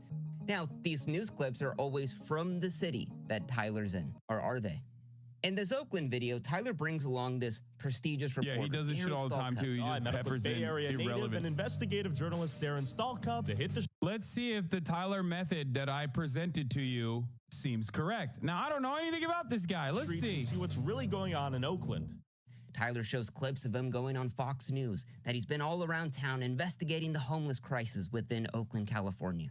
Now, this guy isn't a journalist. He's actually a used car salesman who pulled a $7,000 GoFundMe scam a couple months earlier. I talk a lot about right-wing grifters in my videos, but this week Fox hosted one that was so lazy. I'm honestly kind of impressed. This guy, Darren Mark Stalcup, is trying to raise $10,000 to move from the Tenderloin neighborhood of San Francisco to another neighborhood in San Francisco. I'm currently looking at the Chinatown neighborhood, but I'm open to other districts as well. And it's actually working. I looked into this guy a little more, and he has another GoFundMe also for $10,000, but this one is trying to achieve world peace. So either world peace is like a lot cheaper than I thought, or, and far more likely, he just wants $10,000. But let's continue on. So the used car salesman's riding around with Tyler, and all of a sudden he brings up how he's seen kids as young as 7 years old walking around with guns in Oakland. Now that sounds pretty wild. Tyler then shows this news clip on screen. I don't know why we're being followed when there's no doubt criminal activity left, right, and center. A lot of the kids have guns now, so when I'm walking around, I'm not looking for some 25-year-old guy with a gun. Watch out for 13-year-olds out here. I'm looking for 7-year-olds with guns. So when the reporter brings up kids with guns in Oakland, Tyler intersplices a news clip of a teen in trouble that we're led to believe is from Oakland. Because frankly, Tyler doesn't see the kids with guns, so he's got to show news clips to prove that this is actually happening. But what if I was to tell you that this news clip he shows as evidence isn't from Oakland, but from Miami, Florida, 2 baby with a blicky years ago? But Tyler passes it off as this is what's happening in Oakland. Even though we can't see the kids with guns, we'll just take his word for it. Teen in trouble. Sounds really bad. But let's continue on. Maybe this is just a little mistake. So Tyler and Darren are talking to a business owner, and they bring up all of Oakland, and that's why crime is up. It is so horrible up there. Oakland is so bad that people... I just joined. Just want to say that your listeners include us. We don't join because you don't talk to us, but I got here to say that We are listening. Talk to us too. You should speak to us too. We need the message. What? Who is us? What are you saying? Account created 13 minutes ago. Following since 11 minutes ago. What the fuck? I need to know. Older people like me. Thank you. People have machine guns and they're walking around. It's crazy that in my mind, there's a grandmother behind that account and they're on their like 11th sock account that. Mind you, it's California. Like the gun laws are insane here. And then Tyler shows this clip, a scary black man with machine gun manhunt in the corner. I believe it's necessary for law-abiding citizens to have the means and capability to defend themselves. As you know, all the criminals out here have guns, so I have no problem with you. And I actually feel safer. Machine guns? And we're led to believe this is actually happening in Oakland. But this clip isn't from Oakland. It's from Pittsburgh, Pennsylvania. Once again, Tyler is literally making shit up to push a narrative. And this is in nearly every video Tyler releases. Let's go to Tyler's video where he goes to Memphis, the most violent city in America. In the beginning, Tyler shows this clip of two scary black men robbing a car in a gas station, and we're led to believe this is from Memphis. This is Memphis, the most violent city in America. But it's not. It's from Chicago PD, and Tyler even goes out of his way to cut out the Chicago PD in the upper left-hand corner. So Tyler deliberately knew what he was doing. Now, normally I wouldn't really care about this type of thing, but Tyler is using. That's the only way these fascists can do anything is if they fly through their stinking green, nasty, fucking rotten teeth. All of these violent images and video to pass off a narrative that these places that he visits are so horrible.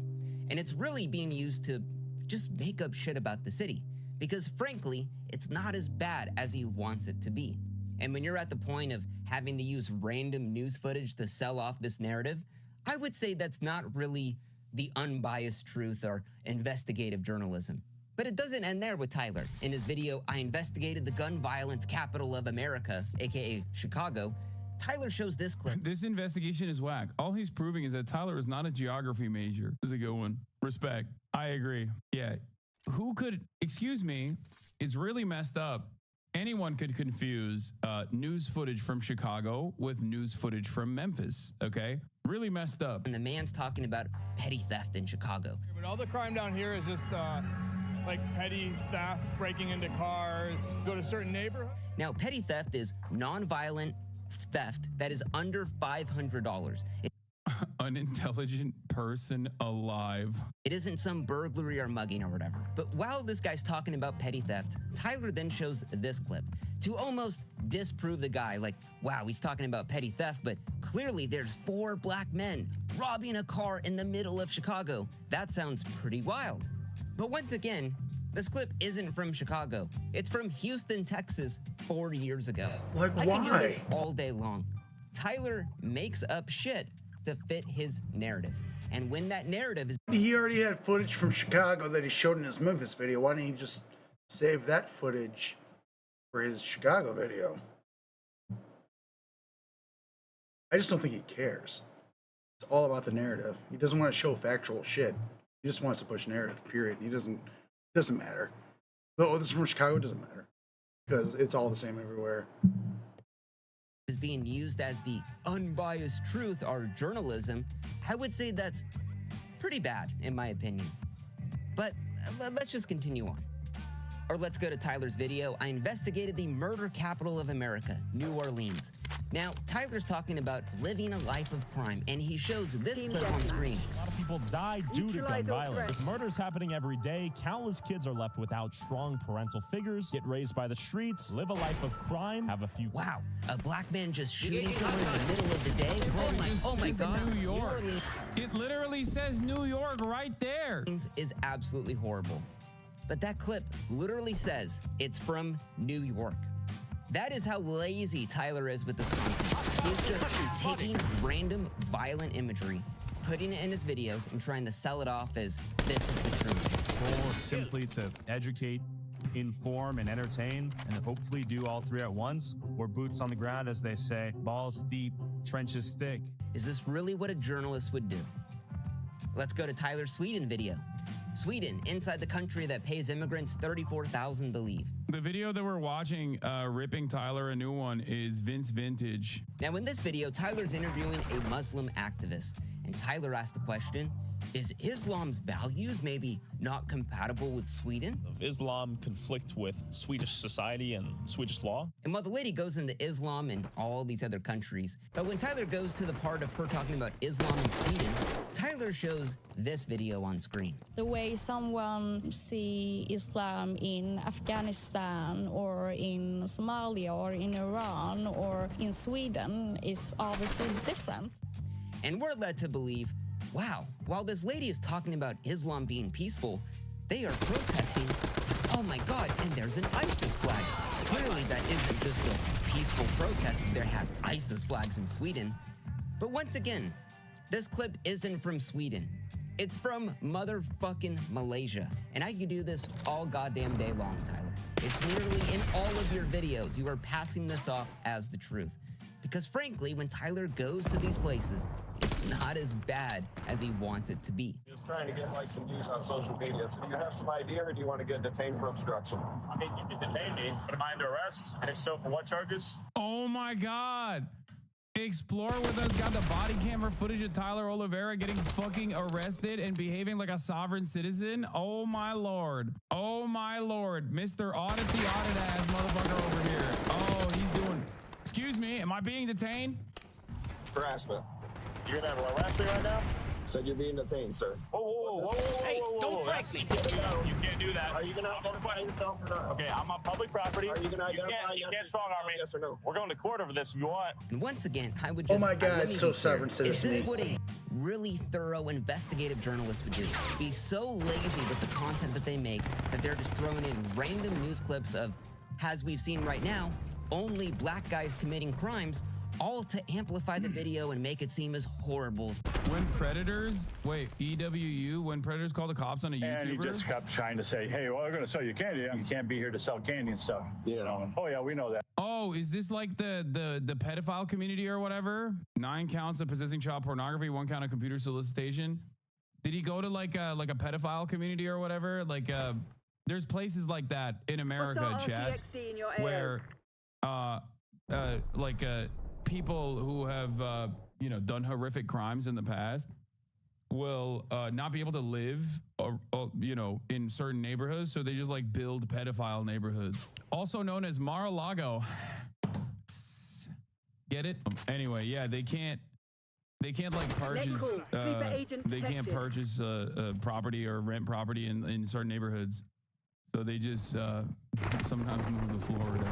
But if they can't move to Florida, there's like neighborhoods that they live in together with a bunch of other diddlers. Computer solicitation of a child, but a case that really dominates his criminal history has a closer connection with selling candy bars than subscribe profile on Miracle Village, a community in Palm Beach County, Florida that's also home to a large population of offenders. On the morning of March 27th, 2024, when Tyler Oliveira visits this trailer park to make yet another viral video, things take a horrible turn in a direction nobody could have anticipated. You got a problem with your eyes? What is this? So they're like, yeah, they're all sex offenders. They're living in this like neighborhood. Tyler Oliveira goes there and annoys them, so they call the cops on Tyler Oliveira. You made contact with him, and what happened? And let them fight. Let them fight. He just kept trying to say, hey, well, we're going to sell you candy. And that, like on the phone, I was saying, it's wrong. You can't be here to sell candy and stuff. Oh, yeah, we know that. Well, you're defenders. Keep it that way. Okay, so what's your point? Right. Indeed, this isn't just about Charles, but a reality of every resident of the mobile home park as a whole. Starting in 2007, a group called Florida Justice Transitions has largely operated the park to provide housing to people who were on the offender list. Palace Mobile Home Park was often frequented by visitors who were curious to find out more about it. Charles tells the police that he has caught just such a person on video. The thing that's like really annoying about this sort of shit is that you can't even be like, dude, yeah, don't go and fucking annoy these people, right, that have done their time, because the crime is so horrific that most people will be like, why are you defending pedophiles? Because they just have like no comprehension whatsoever. You know what I mean? Where It's one of those situations where it's like, this is why so many of the worst people that you know are constantly like, I'm doing pedophile hunting or whatever the fuck, right? Because everyone objectively understands that these people are bad. Okay, they're evil. It's the closest you can get to like pure. It's the closest you can get to like pure evil, right? Well, they still got to live somewhere. And it seems like one of these 501c3s have created a fucking trailer park for them, so that they can just like live their pedophile lives. Why would you want to go there? I mean, I think you could do. I think that there is a reasonable. You could definitely do like a reasonable like news bit on something like this. It's just that Tyler Oliveira has never invested in honest and straightforward reporting or documenting the way that people live. He's just invested in the content. So he's just gonna go there and be like, I'm surprised he didn't bring a child there. You know what I mean? And been like, ooh, look at this young boy. He's by himself. He should try to do a bait car, but with a child. Yeah, Louis Theroux would be a great example of like how a person with genuine curiosity would be able to cover something like this. You know what I mean? Whereas he's over here baiting. So the other guy in the car just kept taking pictures the whole time. Yeah. It's wrong to come in here and attack the guys like they've never seen been here before. Okay. As Charles continues to bring the officer up to speed from the events of the day, he further clarifies why the residents made note of this particular visitor. Which kind of scary. He's like, leave the child cooking on the dashboard. Tyler Oliveira be like, hey, let's get a bait child. Put him on the dashboard. Let him cook. Okay, let's continue. It's possible. I'm just saying that he'll probably try to attack Vince and be like, I got arrested for documenting pedophiles. Like, he's gonna fucking say that. Why are you defending pedophiles? I got arrested for trying to show the truth about pedophiles. It's like, no, dude. You somehow arrived at a position where you're like so fucking annoying that you've annoyed the pedophiles, okay? You annoyed the pedophiles in the pedophile community. So much so that you got the cops siding with the pedophiles over you, okay? Imagine how fucked up that situation must be. Imagine how bad your vibes are that the cops are like, yeah, we're gonna defend the pedophile community over you because you have somehow found yourself to be the bad guy here, okay? Like, that's insane. I mean, that's an impressive feat, to be honest. Is that what a journalist would do? I don't think so. Now, I know Tyler is intentionally doing this because I've back-checked a lot of his videos, and a lot of the news clips are from the city that Tyler's in. And these are the pedophile community was like, bro, your vibes are fucked, I'm not gonna lie. Dude, that is crazy. Spotted. Just a few of the examples that I found. But trust me, it takes a hell of a lot of time trying to back-source like where these news clips are from, especially when Tyler doesn't show the title or link any sources in his videos. So this is just a few that I found. I can't even imagine how many more there are. Now, beyond using random news clips as actual evidence of all of these things, registered sex offenders have a hard time with home ownership or renting for obvious reasons, considering that they're usually on a sex offender registry. This is the reason why some organizations that focus on rehabilitative justice will try to build communities specifically for them away from schools and other places that they're not supposed to be around. Because at the end of the day, when you serve your fucking crime, when you serve time for the crimes, the heinous crimes, no matter how heinous they are, that have been committed, you still need to live somewhere. They try to find a place for them to relocate to. And there are probably I haven't investigated this matter any further, but I suspect that there are probably some decent reasons for why they do that. Good job. The decent reasons being that it reduces the likelihood of people to defend. It allows them to also check in with their parole officers, things of that nature, so that you can continue being, so they're not traveling around too much. You know, it's not like, I don't think that they do it so that like the pedophiles can become stronger by joining up in arms and figure out new methods of accruing CSAM or whatever. What? So homeless is a worse crime than sex offenders because they can't. No, this is like these are. I think that homeless people should also have these sorts of like relocation initiatives as well. And there are plenty of groups that try to create alternatives. Falling apart. What about the other lies Tyler has in his videos? Now let's go to his one video. Tyler investigates the murder capital of the world, Jamaica. Now Tyler makes it a point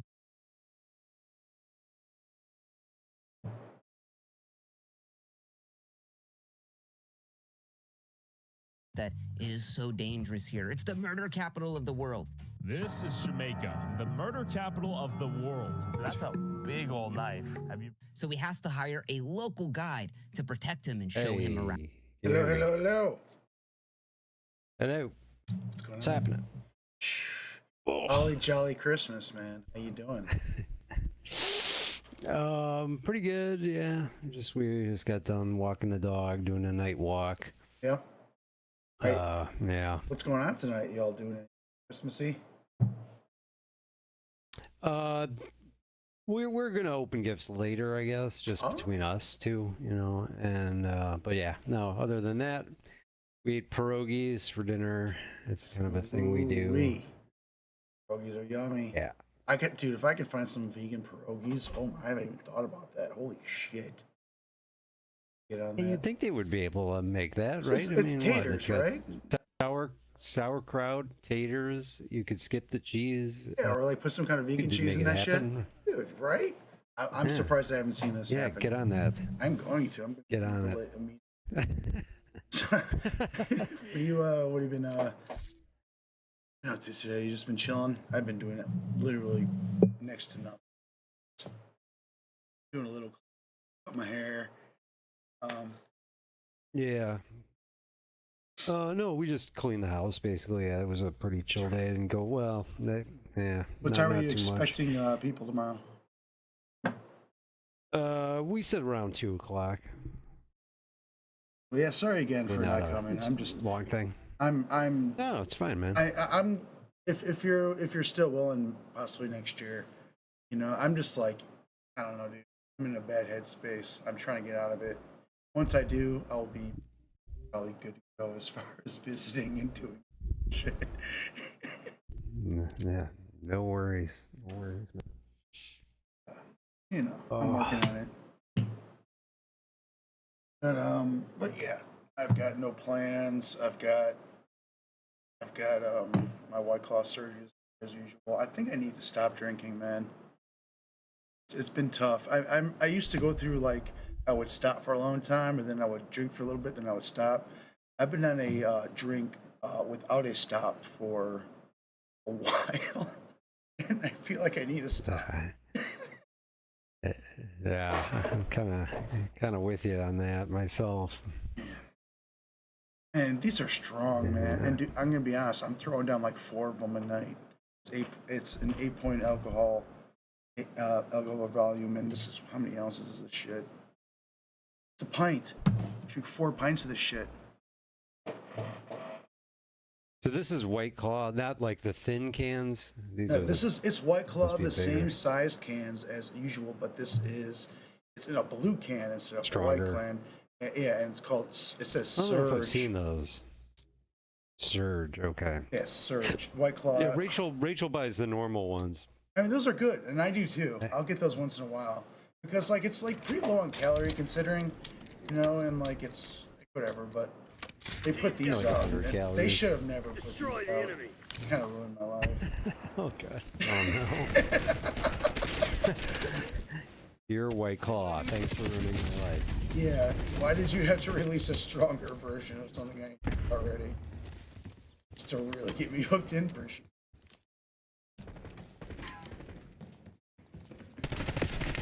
And it's definitely replaced my Voodoo Rangers. Because those are like pretty heavy. Worried about getting so many calories, but I'm still fucking blowing up like a We got the lead. Now hold it. I'm drinking. If I want to lose weight, I gotta just stop drinking.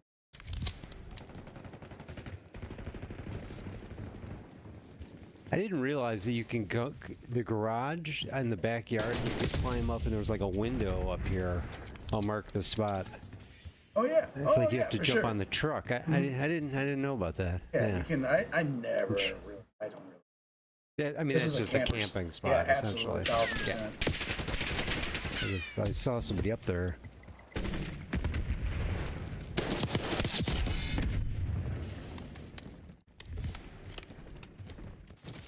I love when people. I mean, camping is not easy in this game, and I love murdering camper. I'm like, what are you trying? You're just trying to make it easy on themselves. But you can't hide. I can have toast.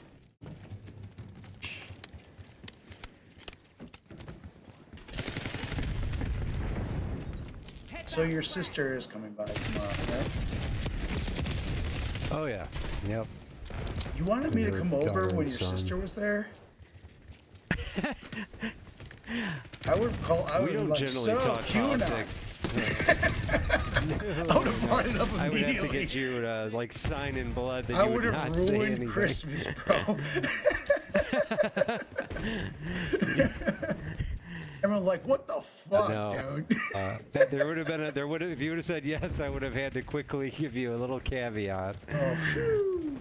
But generally we don't talk about that stuff. You know, she keeps it mostly to just texting annoying shit. That's pretty much her. I just wouldn't be able to Every help now it. and I then, wouldn't be able to contain myself, John. I'm just gonna tell you that right now. Oh. I would have been like, yeah. So what's this about? Dude, I would have been for fun, just because it's like I had. Oh I would my have to. I would have to. Sorry. Out of principle. So I've never actually met like a true QAnoner before, so I've got so many questions. Oh wow. You don't want to hear the answers. Oh no, I believe so me. do, so I can be like, oh, that's insane. Oh yes, what you are saying right now is the most nutty shit I've ever heard in my life.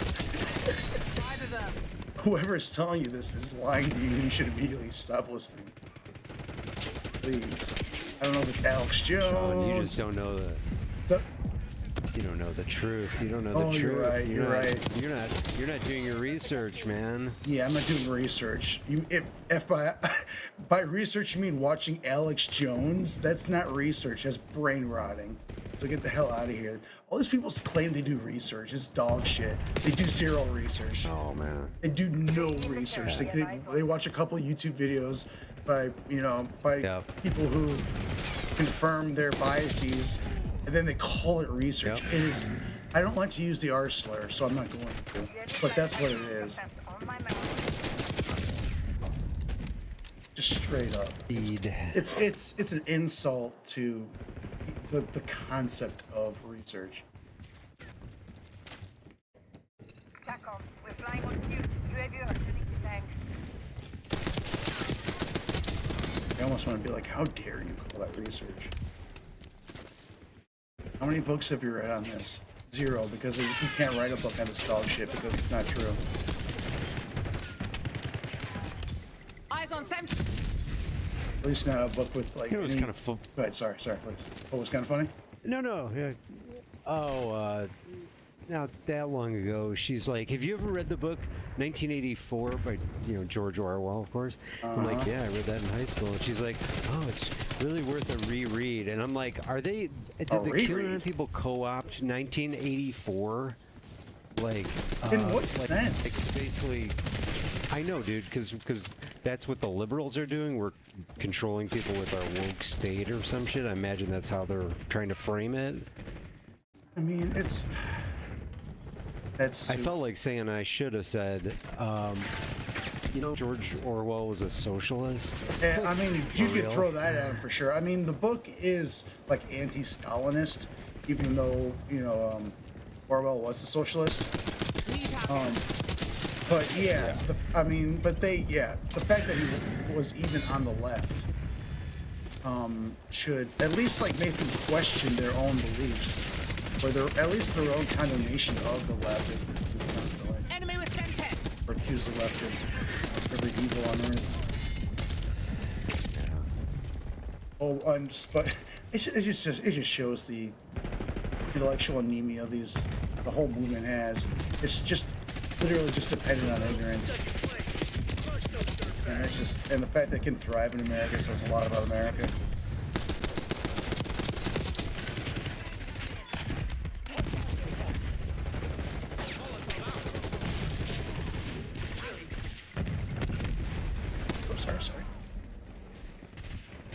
I'm sorry for going on a rant here, but yeah, I don't know if that was a good idea. I'm gonna be honest. I mean, Merry Christmas, peace and love. But if I would have met your sister, I don't think I would have been able to myself. It would have came out. It would have ruined Christmas. Like you guys. It would have been a Christmas. No, everyone would be like, "Why did you invite him?"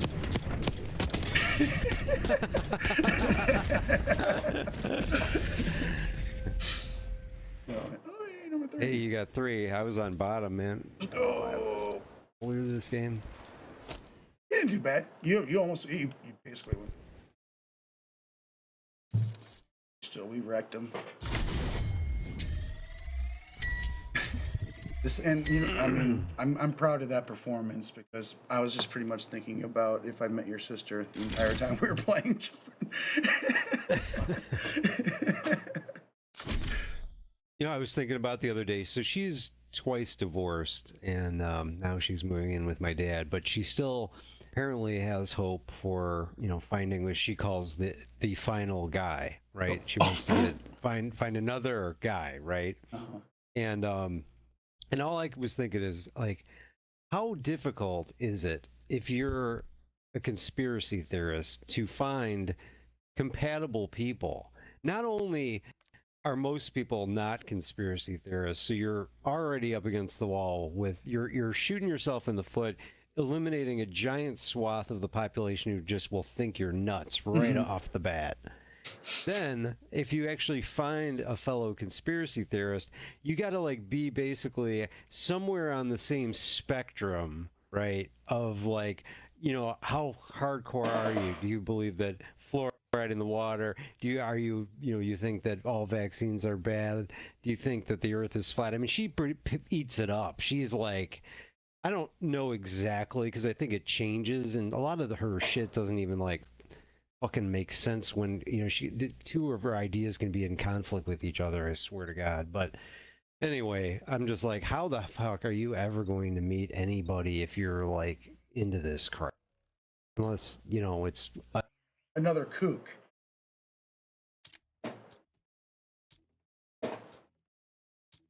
You broke up there for a second. I'm very sorry. Are you gonna find someone? I was just going on. Yeah, if she's a conspiracy theorist, even if she finds another conspiracy theorist, they've got to kind of mesh. Like how far along in the spectrum are you? You know what I mean? I'm trying to. There's a true crime story, basically about a couple that got together and they were all wrapped up in conspiracy theory, and the one guy convinced this other woman that wife he had was like a reptilian or something like that, like in that sphere, and they killed her. I'm trying to remember. Oh my God. And this is a little while back, but very bizarre case. But that shit's dangerous, man. It's like that's the logical conclusion. It's like, okay, so you're telling me that like humanity is under attack by intergalactic satanic lizards, and like they're going to enslave humanity and only American patriots can stop them. Like, what's the logical conclusion to that? It's like, if you're convinced someone is like a lizard person, a satanic, pedophile lizard. Baby fucking, right. I mean, what else can you do against a foe like that except for violence? Right. And what are we going to vote them out? Makes sense. It's stupid. It's all just so dumb. So you really gotta like think about it. But just people just, I don't know. I mean, it's obviously a combination of things, like the sad state of the education system in the United States, just individualism in general. I mean, nothing against like individualism really, but it's kind of like this idea that like no, I'm no more than everyone. I'm smart. Everyone else is wrong. It's kind of like, it's obviously not true. Like, the smartest people on earth wouldn't say that. Yeah, they're very arrogant. I mean, she is a perfect example of someone who's not. You know, she didn't read a lot of books ever. She wasn't. I don't think she was a particularly good student, as far as I recall. And at the end of the she got into health. But I mean, that's fine. It's like, don't try to fucking talk down to people and like act like you know more than everyone else. Like, I've got my one buddy. Like, he's not like really talk anymore. But he was literally a high school dropout. He's a GED Andy. And like, this dude gives me the whole, yeah, okay, whatever, bro, all the time. I'm a goddamn college graduate. I'm just like, and like, he pissed me off one time. I'm just kind of like, he just kind of like, oh yeah, bro, you knew everything, right? And I'm kind of like, fuck you, bro. I went to school. I fucking did the time. I wrote shit. You dropped out of high school, you bitch. What the fuck do you know? You watch some Joe Rogan episodes? Do you think you're smarter than me? You fucking eat my entire asshole. Sorry, I'm kind of snapping here. I'd especially a fucking triple kill. I'm super sorry, man. TMI, man. I apologize. Falling behind. No worries. Woo. I'm not trying to interrupt you again. You are having a good one. I am on the bottom this time. We got the lead. Now hold it.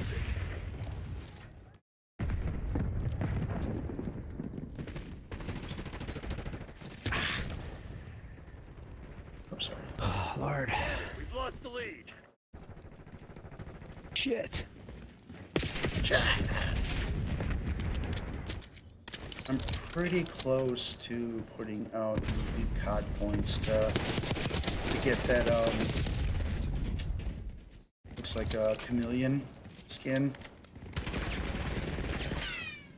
Seen this running around? The lizard? No. It's one of the enemies. Speaking of lizard people. Yeah, absolutely. But it's kind of very colorful, kind of fun, and bizarre. Yeah, unbelievable. Show it to me when you get it. Alright,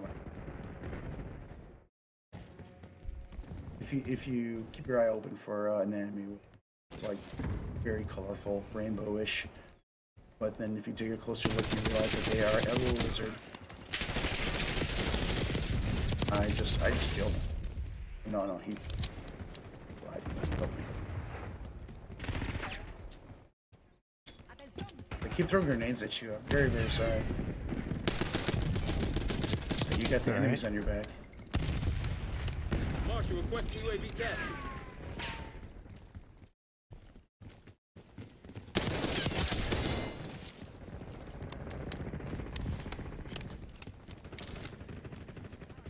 Grenade coming in. But I really, really do appreciate you asking. Like, I don't want to, like, I don't take it for granted that you invited me out to that stuff, because I really don't have much else to do. You dig? So I super appreciate it. Yeah.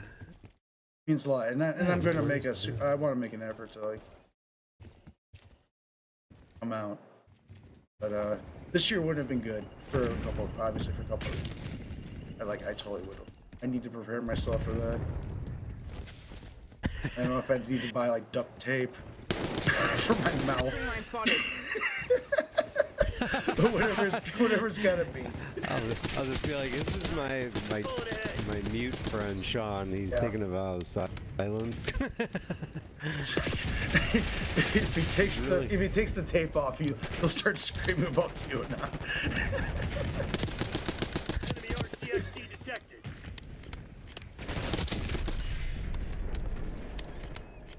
Destroyed enemy mine.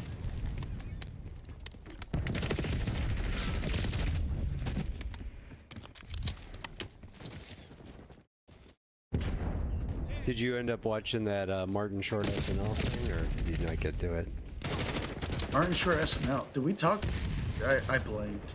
Oh, I sent I think I sent the link to you this morning about there's a skit on SNL, the Christmas special, that was like it was like last week, I guess. Martin Short was the host. And I'm probably gonna get look killed, at your text, because I saw the one no, you don't with the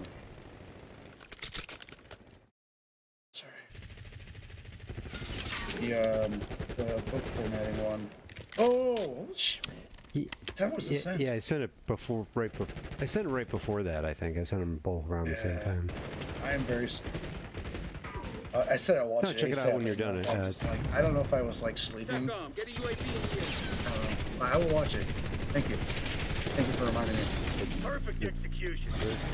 No, it's so funny, dude. Hell of a job, crew. Someone pull us out so we can celebrate. Yeah, the whole episode was good, actually. If you want to watch the whole thing, we watched it last night. It was. He was the host. They brought back a lot of old cast, like Melissa McCarthy, and yeah, there was a lot of Tina Fey was in it. Oh, sweet. Paul Rudd was in it. It was like a cast of characters. All-star is in it too. Yeah. Number 3. But, let's man, go. It was. Let's go. Awesome. Boop boop boop boop. Thanks for reminding me. I have no idea why I done that. Well, I buried it by sending the Rudy Sarzo book shot, I think, because yeah, that formatting is just so bad. Yeah, but I commented to him. I saw it was Martin Short, and I said I was going to watch it, and my brain went to smooth, soft mode, and was after that. What's your schedule tonight? How long you playing? You gonna be on here for a while, man? I'll go to about 8 o'clock, I think. Shoot, I'm trying to get these challenges done. You got a session. How far are you on your challenges? I gotta get 5 more trophy system intercepts, and I gotta get 3 more revenge medals for killing the guy who killed me last. That's it. If you finish and we still got some time, maybe we'll do something crazy. Zombies or something weird. There is a mode that's kind of like a tutorial mode. I haven't tried it yet, and I'm afraid. I'm going to be kind of bored, but it's kind of like a different vibe. It's more of a DMZ vibe where you're like killing enemies and teaming up and shit like that.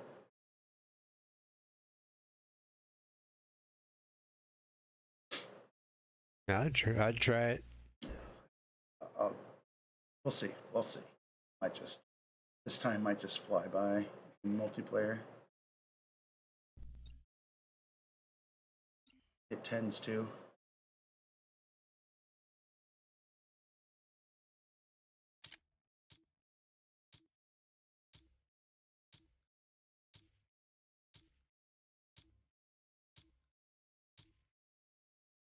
Like we're in the calm before the storm here, as far as the politically speaking. Team deathmatch. Yeah, right. Eliminate the enemy. Take him out. Right. He's not even president. He's already trying to like own the Panama Canal and Greenland and Canada. It's just starting. Yeah, it's I don't know, dude. I don't know if I can physically handle it. I'm just waiting for the economy to implode, get worse, and then these people are gonna be like, did I vote for him to be fucking, being an asshole to all of our allies and not really helping the economy? Or I mean, I unfortunately don't think there's gonna be time for that to happen. I think he's going to dismantle our institution, making it impossible to get rid of them. So that way he can have devastating economic policy, but then people, even if they want him out, they won't be able to get him out. Single shader. And it's terrifying. I have 100% belief. I think democracy is I mean, the Democrats weren't wrong. They were saying it, but they really just as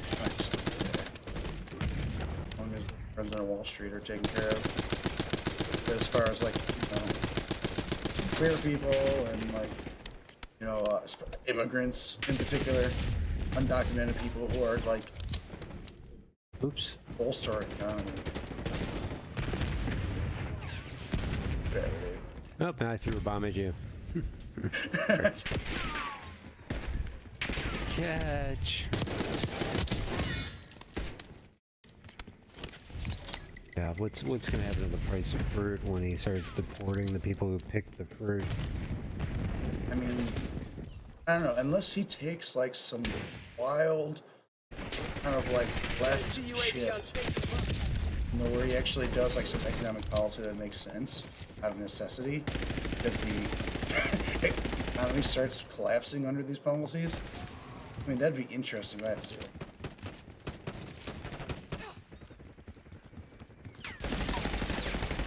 He's gonna, yeah. I mean, he's going to dismantle and do whatever he can to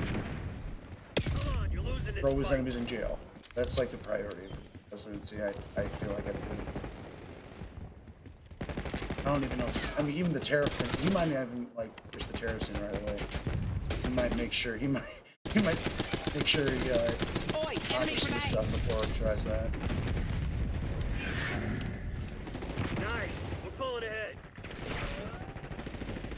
Honestly, I mean, at the end of the day, his biggest concern is staying out of jail. I don't care what anyone says. Yep. Like, no one else would have any. There's no other motive to have. Like, that's more important. And this jail sucks. No one wants to go to jail. That's a universal that we can all understand. And this is keeping him out. He'll do anything to stay out of jail. Including, like, well, he's going to make all... I mean, if he doesn't do anything else... Well, I mean, he's already escaped jail, so, I mean, unless he does something else to land in jail... There's a chance insulated from it. These cases, like, they're not completely dead.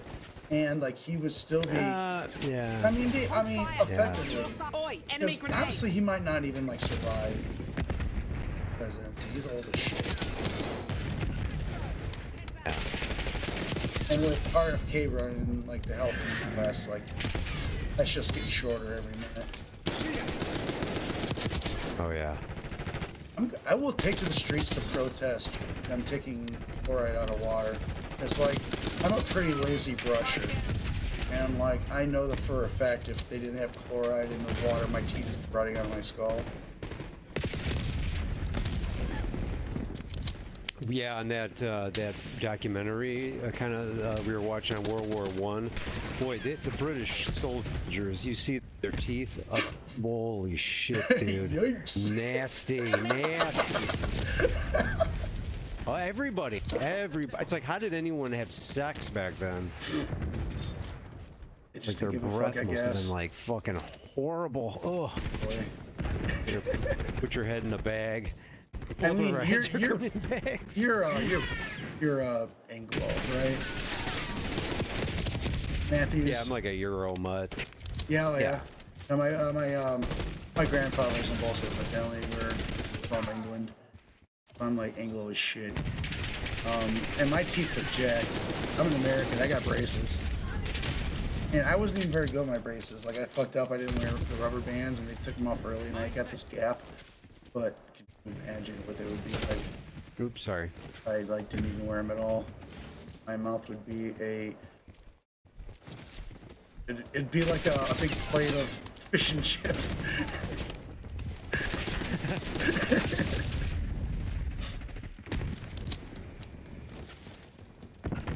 Ooh. Yeah, I mean, I've got English. The name Matthews is, I think, English. But my mom's side of the family was almost like 100% German, so I've got a lot of German. Oh, really? Okay. In me, yeah. Oh, yeah, the English. Yeah. But I also have like Czechoslovakian. Oh, really? Oh, okay. So you are right. You do got it's there. Oh yeah. Yeah, we got lucky though in my family. Like my brother, sister, I never had to have their teeth were pretty straight, and we didn't have any major issues. Like surprisingly, a lot of my friends did. Czechoslovakians have great straight teeth. So Do they really? No, I don't know. I'm just kidding. Okay, I was like, I've never heard that. Like, that's an interesting thing to know about Czechoslovakia. Straightest teeth on the planet.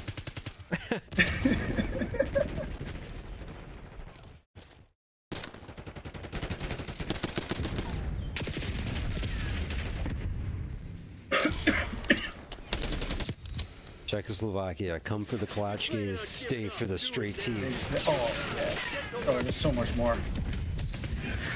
Come to the Czech Republic.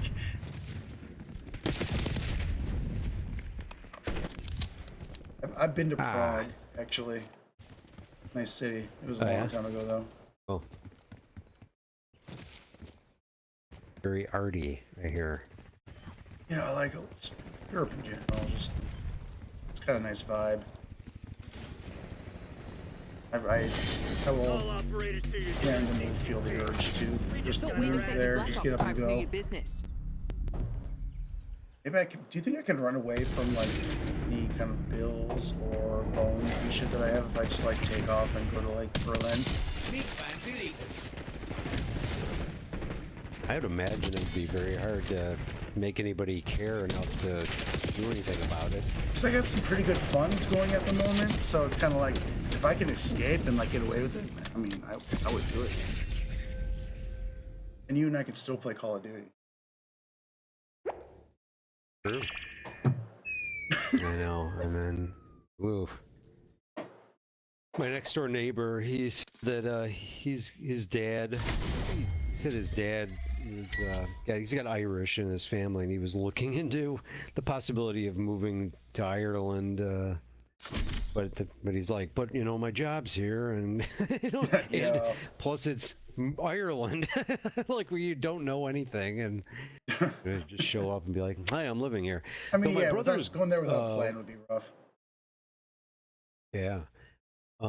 My brother's wife has a couple friends, and they did this about 10 years ago now. They just picked up, they were both school teachers.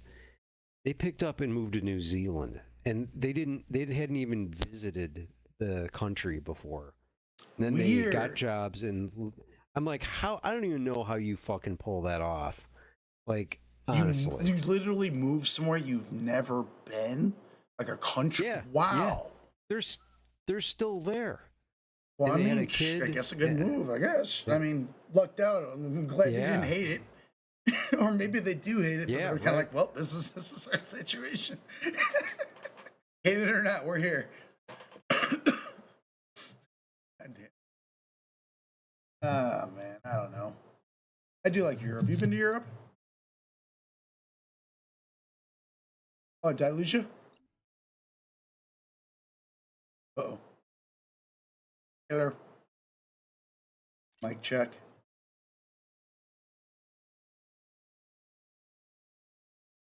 I don't know if you still hear me, but I've lost you. Can you hear me, Sean? I hear you now. Okay. Yeah. You got me still? Yeah. Gotcha. Loud and clear. Yeah, you asked if I was ever in Europe. I said, yeah, I've been to London and Amsterdam. Awesome. That's it. London, fantastic. I love London, dude. I would 1,000 if someone was like, hey, take this opportunity. I wouldn't even be able to finish the sentence. I'd be, yep, I'll be there. Let's go.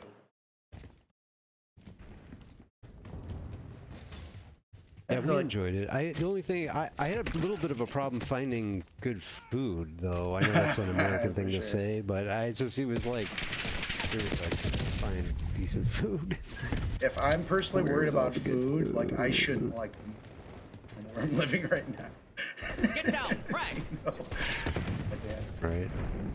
Like, if I move anywhere else, I don't know if I'd be able to find such a vegan-friendly kind of situation. Like, I ordered vegan Chinese tonight, and it was fantastic. Can I do that in London? Not sure. Probably not. Should mention that. Well, I'd definitely be able to get some falafel or something, but I have a feeling like my dietary restrictions would be amplified.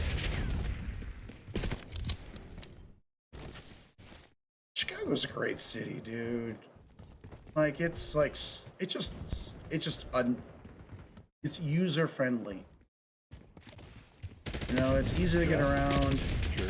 It's easy to like identify where areas are. That the grid is fantastic. Every other city pretty much is like a mess. You know, and confusing. London in particular, like their tube system is like, I think the picture that they use like looks like a bowl of spaghetti because it is so confusing. You know, we were there like for, I don't know, 5 or 6 days, and it wasn't that bad. You got around okay? Maybe it was because I was used to. Yeah. That's we good. just had to figure out where we're going ahead of time and know, okay, we're going to get on this line and maybe make one switch and then get back on, just do the reverse on the way back, and it worked out fine. I mean, oh, for sure. I mean, and I took it too, going around, but it's compared to the CTA, it's insane looking. Chicago is just so well laid out, and the train system is like each line has like their own purpose, like, and they don't really mix too much unless like they're in the loop, you know. Yeah. Sure. I like the tube system because they had like ventilation, like in the upper level. I mean the ceiling of the cars, they will have them open, and so as you're traveling, you get like fresh air kind of coming through. Oh, I don't know. Which was nice, awesome. which the Chicago all does not have. No.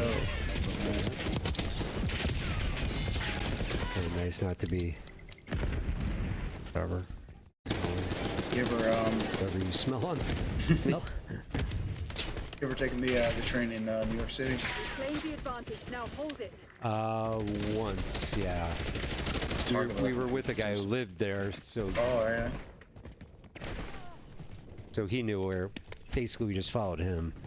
Otherwise, it would have been that sounded or looked confusing. Oh, that's like the worst in the world. Like you go down to a subway, and then there's like a subway below the subway. It's just like, what the fuck is this? They have they have letters and numbers like interchangeably different lines because it used to be two different whole systems owned by two different companies, and they combined. They didn't bother to change the names, so they've got A lines. They've got the 22. Yeah. And like it's so damn confusing. There's been at least twice where I like almost got on the wrong train in New York because like it's so fucking confusing.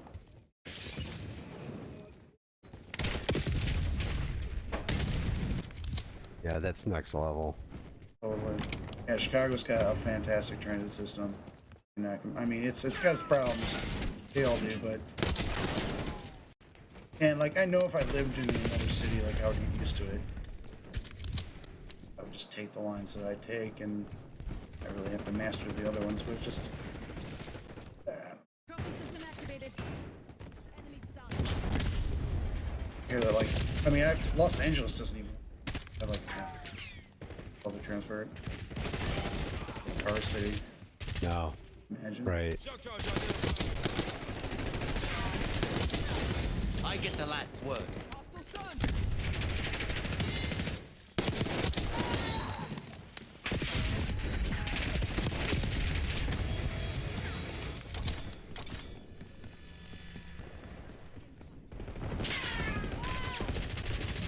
Alright, here we go. Die all.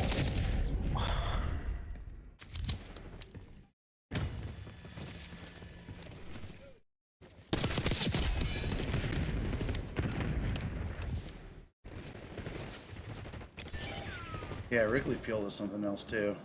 Something that most cities can't replicate.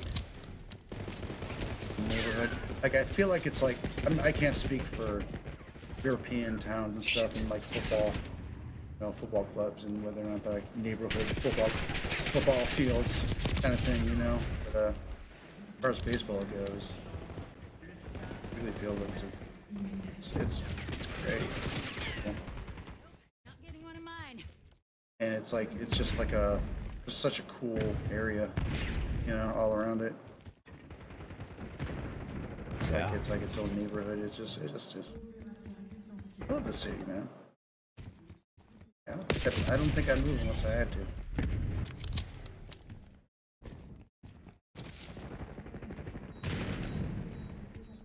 Yeah, I definitely enjoyed living there.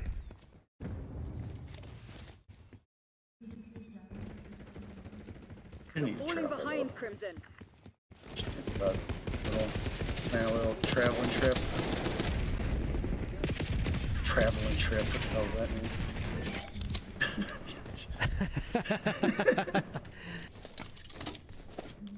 That would be the White Claw Surge talking. Traveling trips.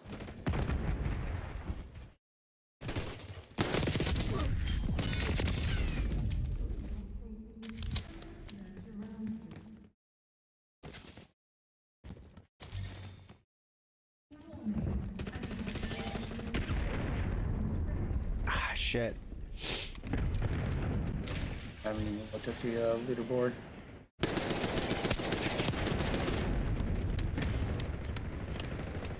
Head for indicated Oh, location. you are on top again, sir. Good games. I'm not doing good, but you know what? I'm having fun. What counts?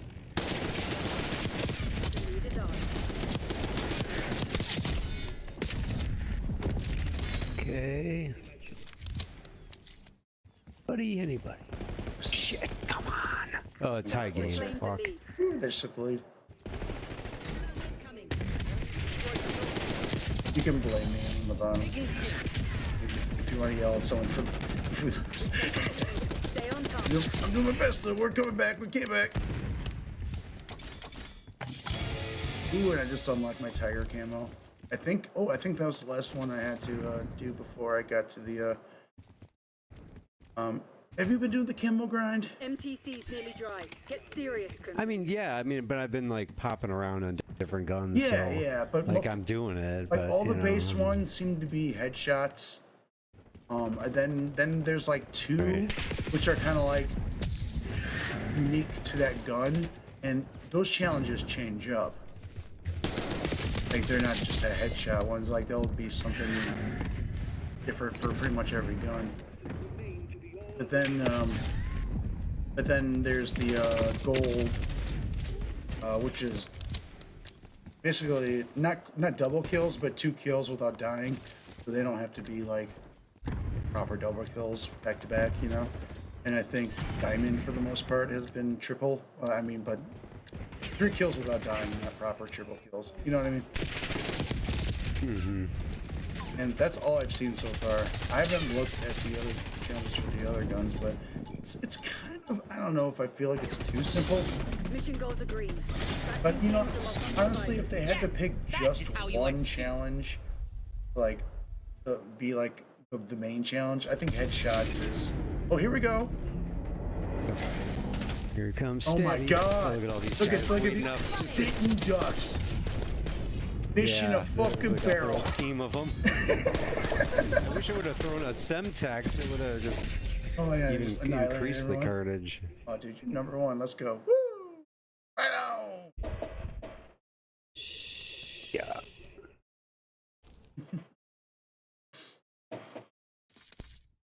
Check.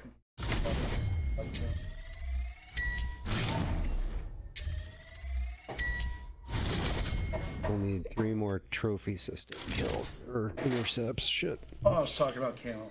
Let me I'm actually about real. All right. I've been working on SMG/snipers. Yeah. Those while I'm moving. Not moving. And I get 30 kills without taking damage. So like 2.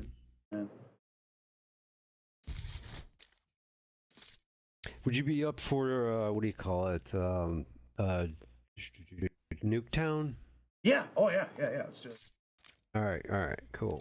I think I'll be able to do some trophy system intercepts on that one.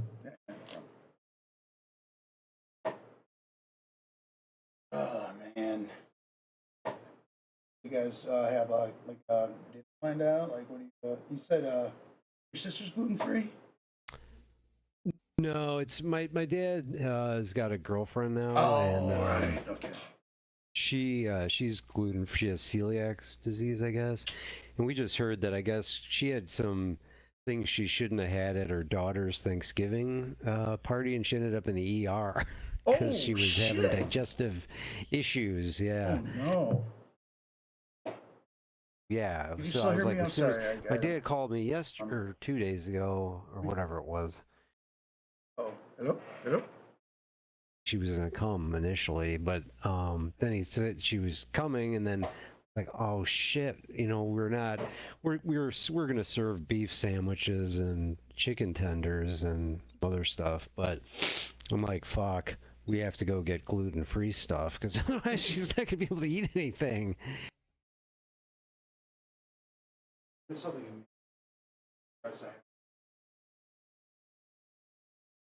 In my controller here. I've just walked to the fridge to grab my last wipe. Kill confirmed. Let him have it, Black One's off. It's a great time. We got the lead. Now hold it. Okay, now I got. Can you hear my caddies? We've taken control. I didn't hear the kitty. How's your cat? Good. Oh my god, he's like back to normal. I'm still giving him antibiotics. I just gave him his last anti-nausea today, so let's see what happens there.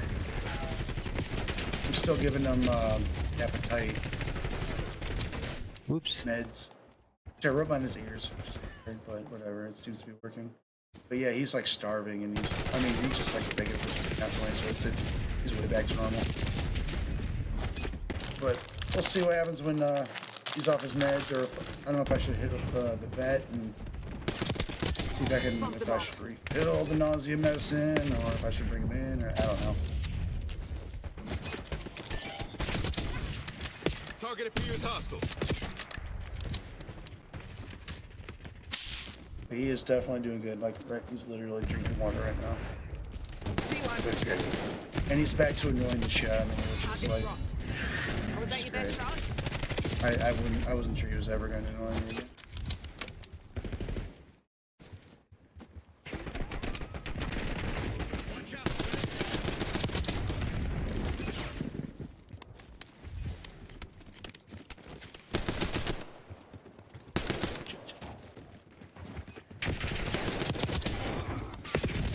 God, these trophy systems are hard to. Something you gotta earn them, and then man, gotta get lucky. Some of This these, is a oh, tough. come on, dude. It's hard to use your trophy systems non-objective. Usually, if I gotta do that and I'm in a non-objective game mode, like hard point or domination, I'll just snag something. Yeah, I tend to put them by that bus. Yeah, and hope that no one sees them. That's the best you can do. Yeah, right, like in between, or like on the anything in the crossfire. Mhm. Oh god, somebody already destroyed my fucking trophy. God damn it! Just put it down. Yeah. Clobbering time, man. Fuck.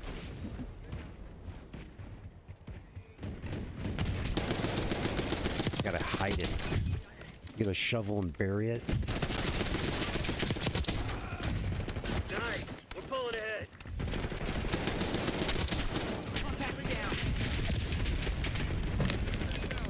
Yes, sometimes that's tough. I try to like put it behind stuff, but then like I feel like that old kind of like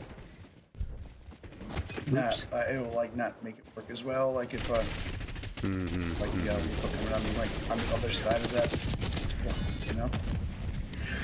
Yeah. Right. Open the yellow window. Shit.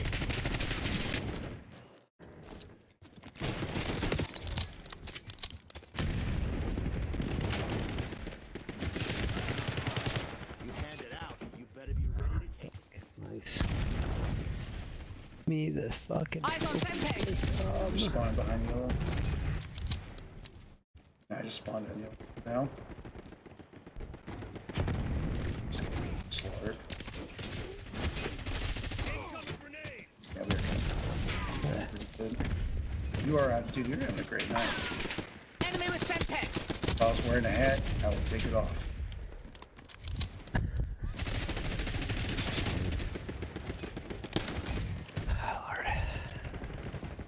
Trying to get my challenge stuff. That's all I want.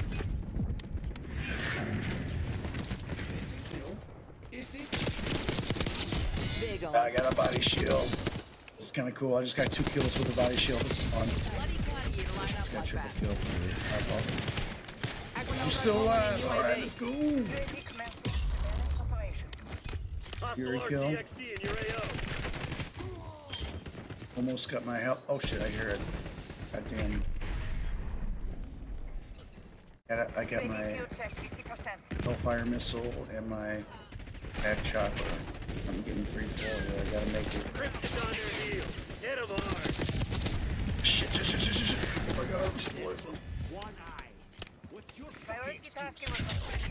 Shit. Oh god damn it. Second fucking. That was cool.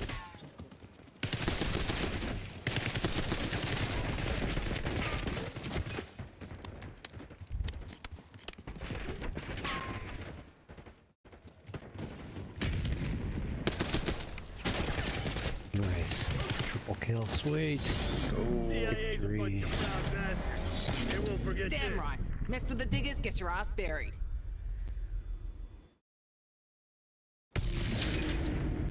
All right, hey, let's go. Oh yeah, this is when I had the guy. Your shield. I'm glad this is the Awesome. best play. How embarrassing for him.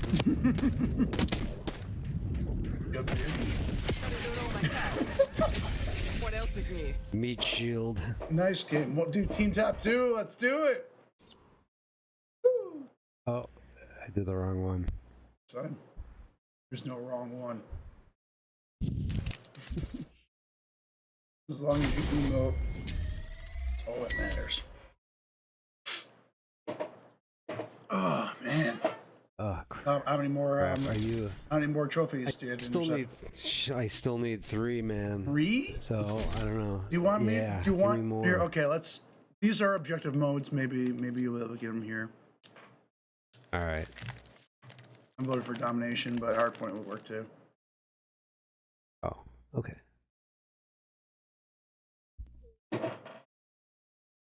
I mean, it's standard issue. Throwing a trophy down on B is pretty standard in my head. Yeah, yeah. I mean, it shouldn't be that hard if people are coming at 1 point. Oh. Man, honestly, like today was like pretty. Like I didn't do shit, and it's pretty boring. But like I feel pretty good about it. Usually, I feel pretty awful about these kind of days.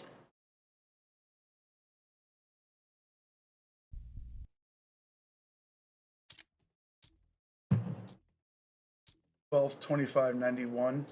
How many years is it's almost exactly that 33 years. What's that? What's the date of this map at the beginning? They show a date. It's December 25th. Taking this objective. We control Zone C. First I... Oh my god, these guys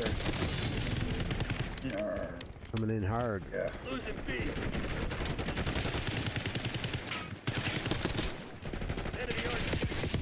Oh god.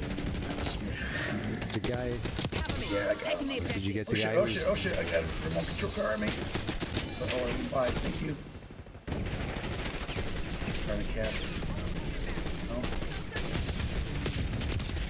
Yeah, I've got trophy system on my Incoming center. Starting objective capture.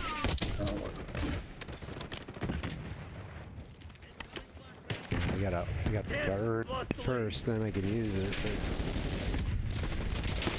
Enemy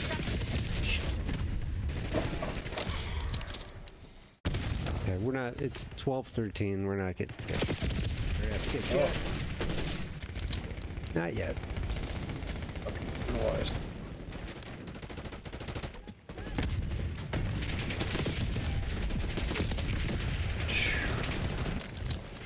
I don't even want to look. I'm gonna just guess right now on the live with the report. Take it in. And close.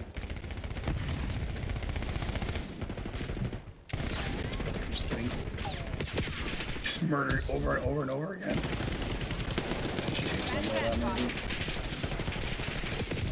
Yeah, I'm putting out a sniper. I'm gonna start playing like a jerk. No regrets. Enemy throwing stun. Honestly, I'm pretty good at quick scoping in this game. Oh, except for at that moment, just jinxed myself.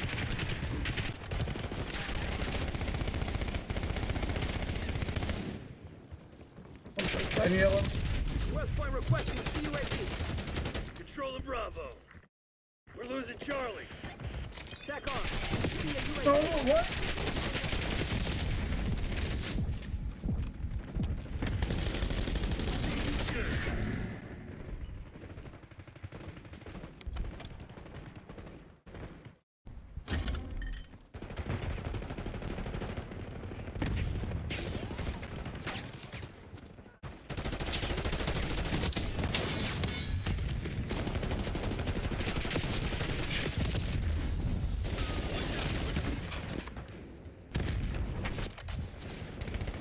Come on, somebody throw a bomb at me, man. Got this trophy sitting here on B, and nobody's throwing bombs. All right, time for the. I got a helo. Helo's coming. Oh, I think I got it. I got the challenge done. Oh, awesome, cool. Here comes helo. You got the banner. Heads out.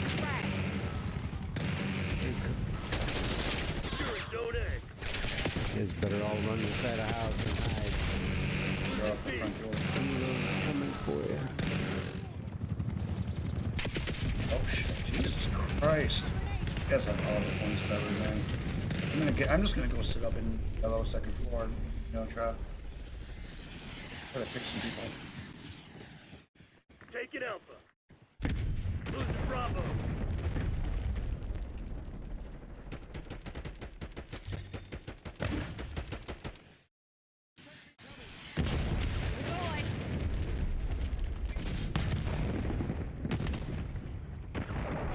Oh, second floor yellow is dog shit. I cannot find anyone. Archangel making noise.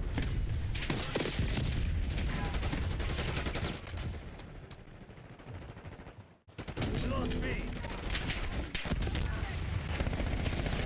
Grenade coming in. Shit. Capping the ability. Stay sharp.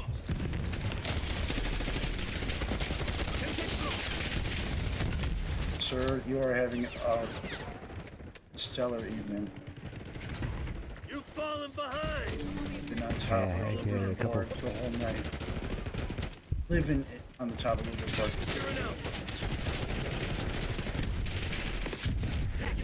Keep an eye out.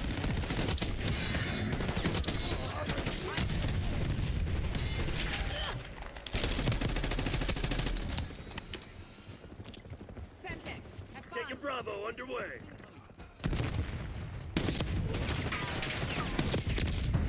Bravo's ours. Hostile RTX. Even though I'm not doing very well, I still love snipers in this game. I think it's the most fun I've had sniping in any category for some reason. I don't know if it's because I've just gotten a little better at it or because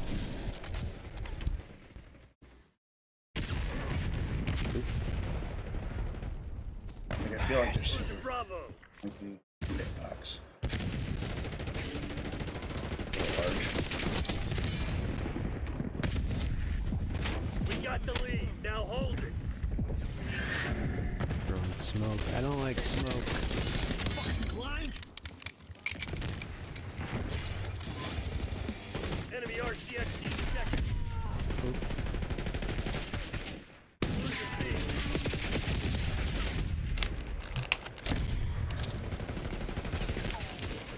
Securing. What's going on?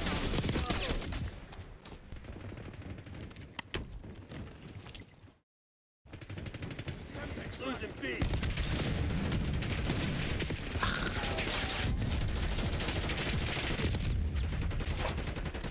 Losing Bravo. I need to get a chair that doesn't make it.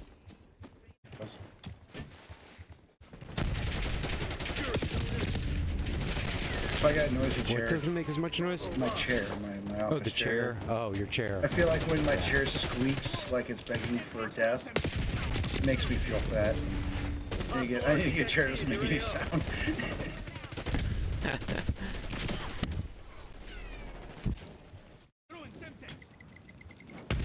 I'm on the objective.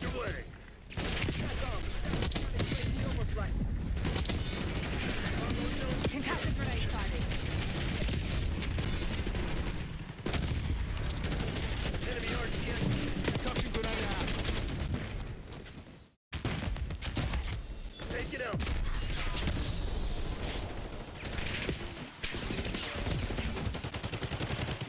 Enemy flashbang. West Point requesting UAV.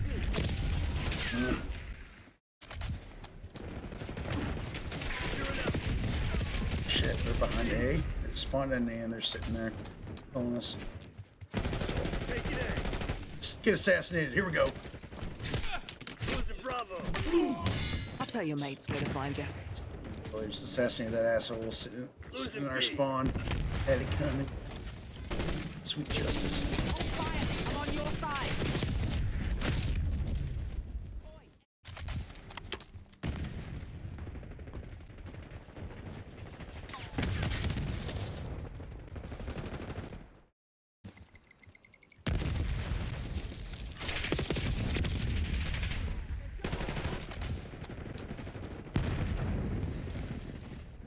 What you gonna do after this? You and Rachel gonna hang out, or are you on big chill? What's happening? Spring mine spotted.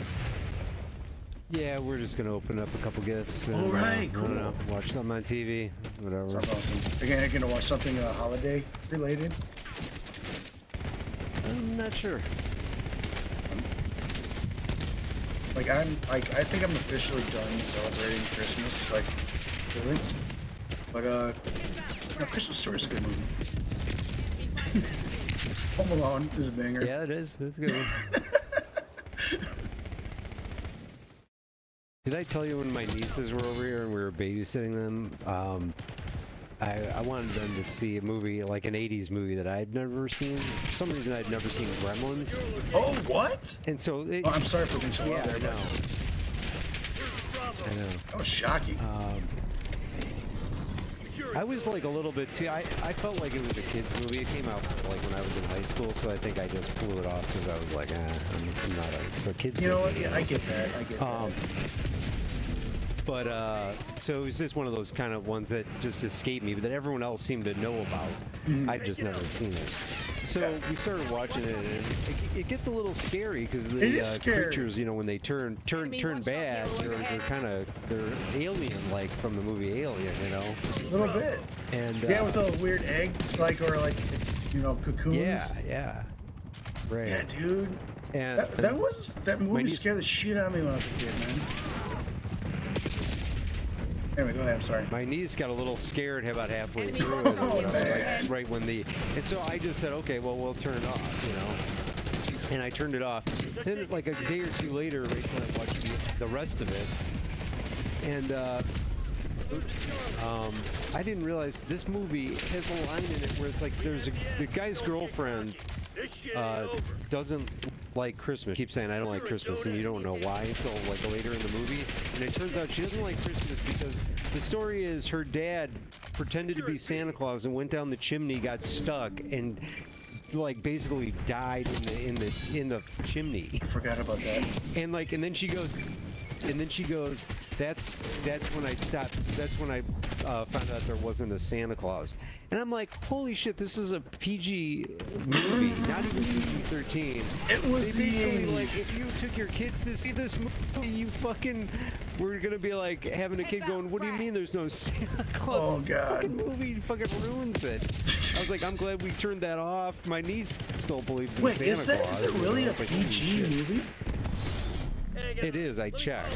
Wow. It was, I don't know if That's right, it's dickheads. now, but it was Piss off. PG. I mean, if you would have asked me out of the blue, like, hey, what is Gremlins rated? I may have said R.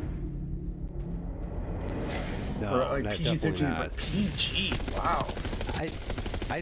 It might have come out before the PG-13 rating was a thing, but I'm pretty sure I looked up the review of it. Huh.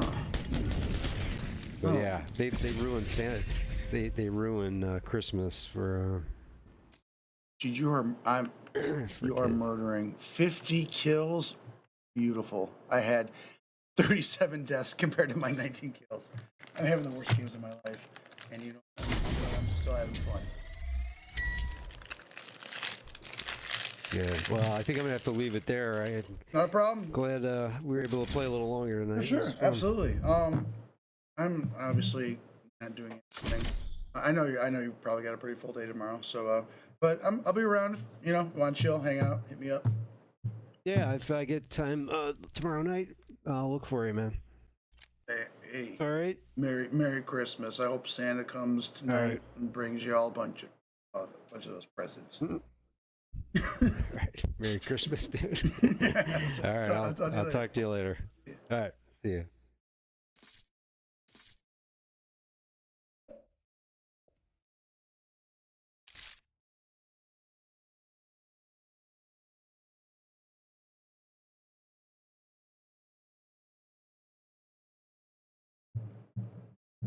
Peace, love. Now, walking around the town, Tyler says this. I'm going by the farm. The farm? The farm. That's that farm. Right over there. Yeah, we can go by there. Come. While my guide was nowhere in sight, I first thought I was setting myself up to get robbed. But it turns out this guy was giving me a full tour of the community with unexpected hospitality. All right, we're visiting the garden right now. A little baby young mango. Is this where you make the juice? So I'm thinking, oh my God, Tyler's gonna get murdered. Tyler's in the murder capital of the world without his guide. Oh my God, he's gonna die. He's gonna get robbed. Seems pretty bad. But let's watch. Yeah, it's also easier to track these people and keep tabs on whether they're reoffending when you have the address of a stable residence rather than the woods they camp out in. This interaction from a different angle. Is this where you make the juice? Yes. Thank you. Oh, so this is what we just tried. Oh, okay. That's Tyler's cameraman. That's clearly the same thing going on. Where's this camera angle from? Oh, it's almost like his guide was right there and took this footage, but Tyler had to sell it off is that his guide was nowhere to be seen and that Tyler was gonna get murdered. While my guide was nowhere in sight, I first thought I was setting myself up to get robbed. Tyler's guide posted a 2-hour-long vlog of their entire day, and the guide was there the entire time.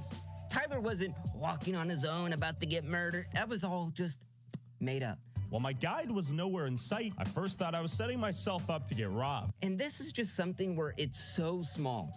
But why do you have to lie about this? I walked around on my own in the murder capital of the world. Like, really, Tyler's dissing the guy that he's doing a horrible job and just left and disappeared. But he's right there. He is right there filming this footage from a different angle. You were literally just making shit up to just sell a narrative. That this place is absolutely the most despicable thing you've ever seen. Now, if he's willing to lie about something so small like this, to just really just amplify the violence and the crime in here, when he clearly doesn't see it around him. So he's racist. Whoa, can we just call him that in this video? Impossible challenge. GamerGirl24, maybe understand that you're not the target demographic for this. If you're in this community, you're probably already very familiar with dog whistles, racism, white supremacy, and even Tyler Oliveira, who channels a lot of those things in most of his content. Recognize that maybe not every YouTube video that we watch is directed towards you, and maybe for a much broader audience that would immediately fucking say Vince Vintage is a woke libtard. It seems like he's biased. It seems like he's biased against Tyler Oliveira because he's woke and a liberal. You know, let's just watch. I think covering this video from the angle of how serially Tyler Oliver lies, which is like a neutral language to use, is the appropriate way to do it, especially for the broadest audience. Especially when Tyler Oliveira presents himself as a neutral, objective journalist. He literally said this topic was never talked about on the internet, even though you pointed it out months ago. Yeah, I've been talking about Tyler Oliveira. Boy has also talked about Tyler Oliveira as well.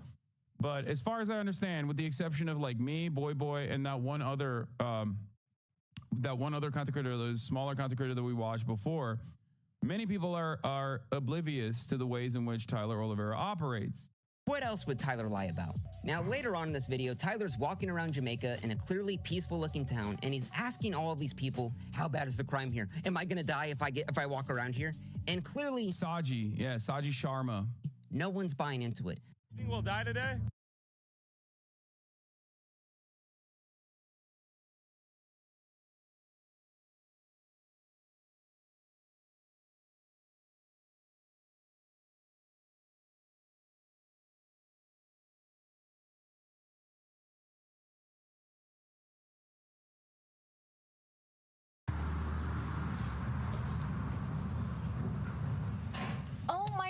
Dad, just park. Well, I'd love to, Madison, but there's no spots. Well, maybe that's because we're going shopping on Christmas Eve afternoon. Ooh, there's a spot. Hold on. Wait, Dad, watch out. Oh. Are you kidding me? This guy fully just tried to steal our spot.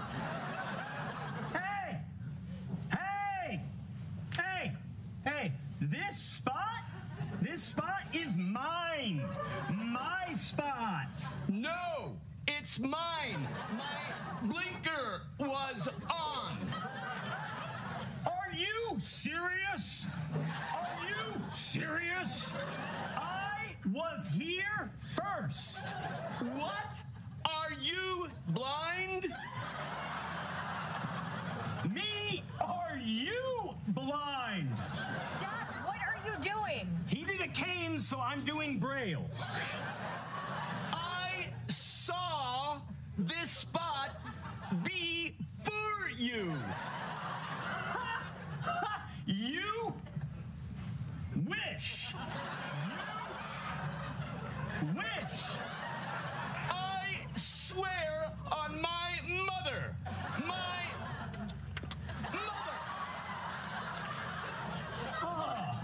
I don't care.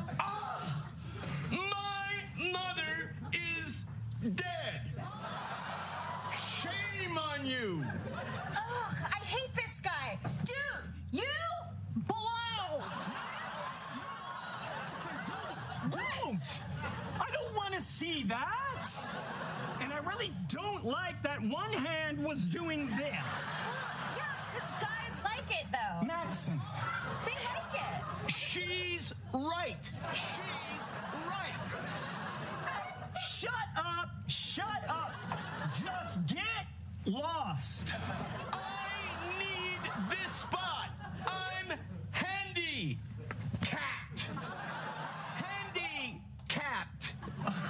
That is bull crap. No, my blood pressure is high. Very high. You are such a liar. I never lie. I'm super Christian. Liar. Yeah, screw you. You're such a jerk. Madison. What? Don't do two at once. I'm sorry, it's just a habit. Don't say that. Come on, man. It's almost Christmas. Let me have the spot, you Scrooge. I'm not Scrooge. I have a good heart.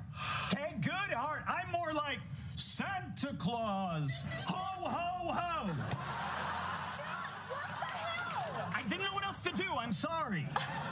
If you won't listen to me, maybe you'll listen to my wife. Well, I don't see a wife. Do you? Drive away right now, or I will kill you now, and I'll make your dumb daughter watch. My race will eat your face. Okay? She hates you, by the way. Got it?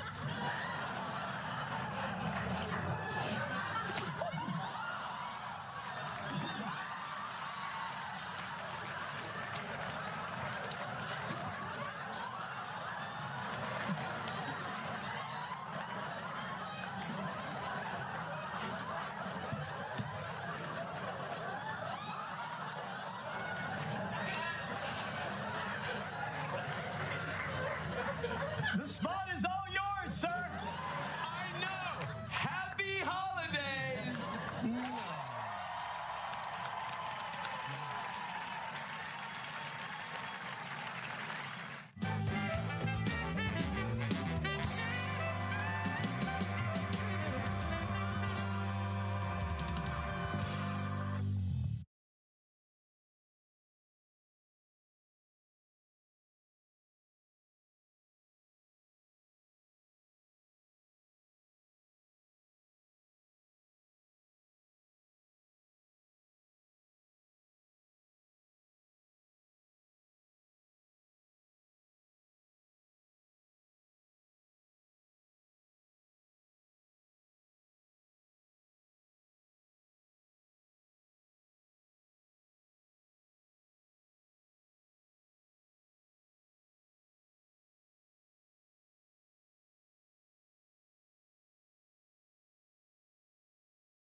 I didn't want to pile on when Kethels is apparently going through a lot of harassment and stalking and shit, but apparently she seems to be happy to pile on to other people right now, and for literally like completely made up bullshit reasons rather than actually valid criticisms. So I think it is more than okay for me to call her out for doing what I think is probably the worst thing I have ever seen any like remotely like leftist sort of commentator do, that so clearly goes against their principles, and not just once but multiple times, and that is so clearly an actual example of the sort of hypocrisy that she is accusing others of exhibiting. I've been like a friendly acquaintance with Keffels for at least a year or two now, so you know, I don't want to just like leave Luna, who is someone who I have a lot of my own criticisms of, but nonetheless this criticism of her is just incredibly dishonest. It's just pure virtue signaling. I'm not going to just leave her to the literal pack of rabid imperialist racist dogs. So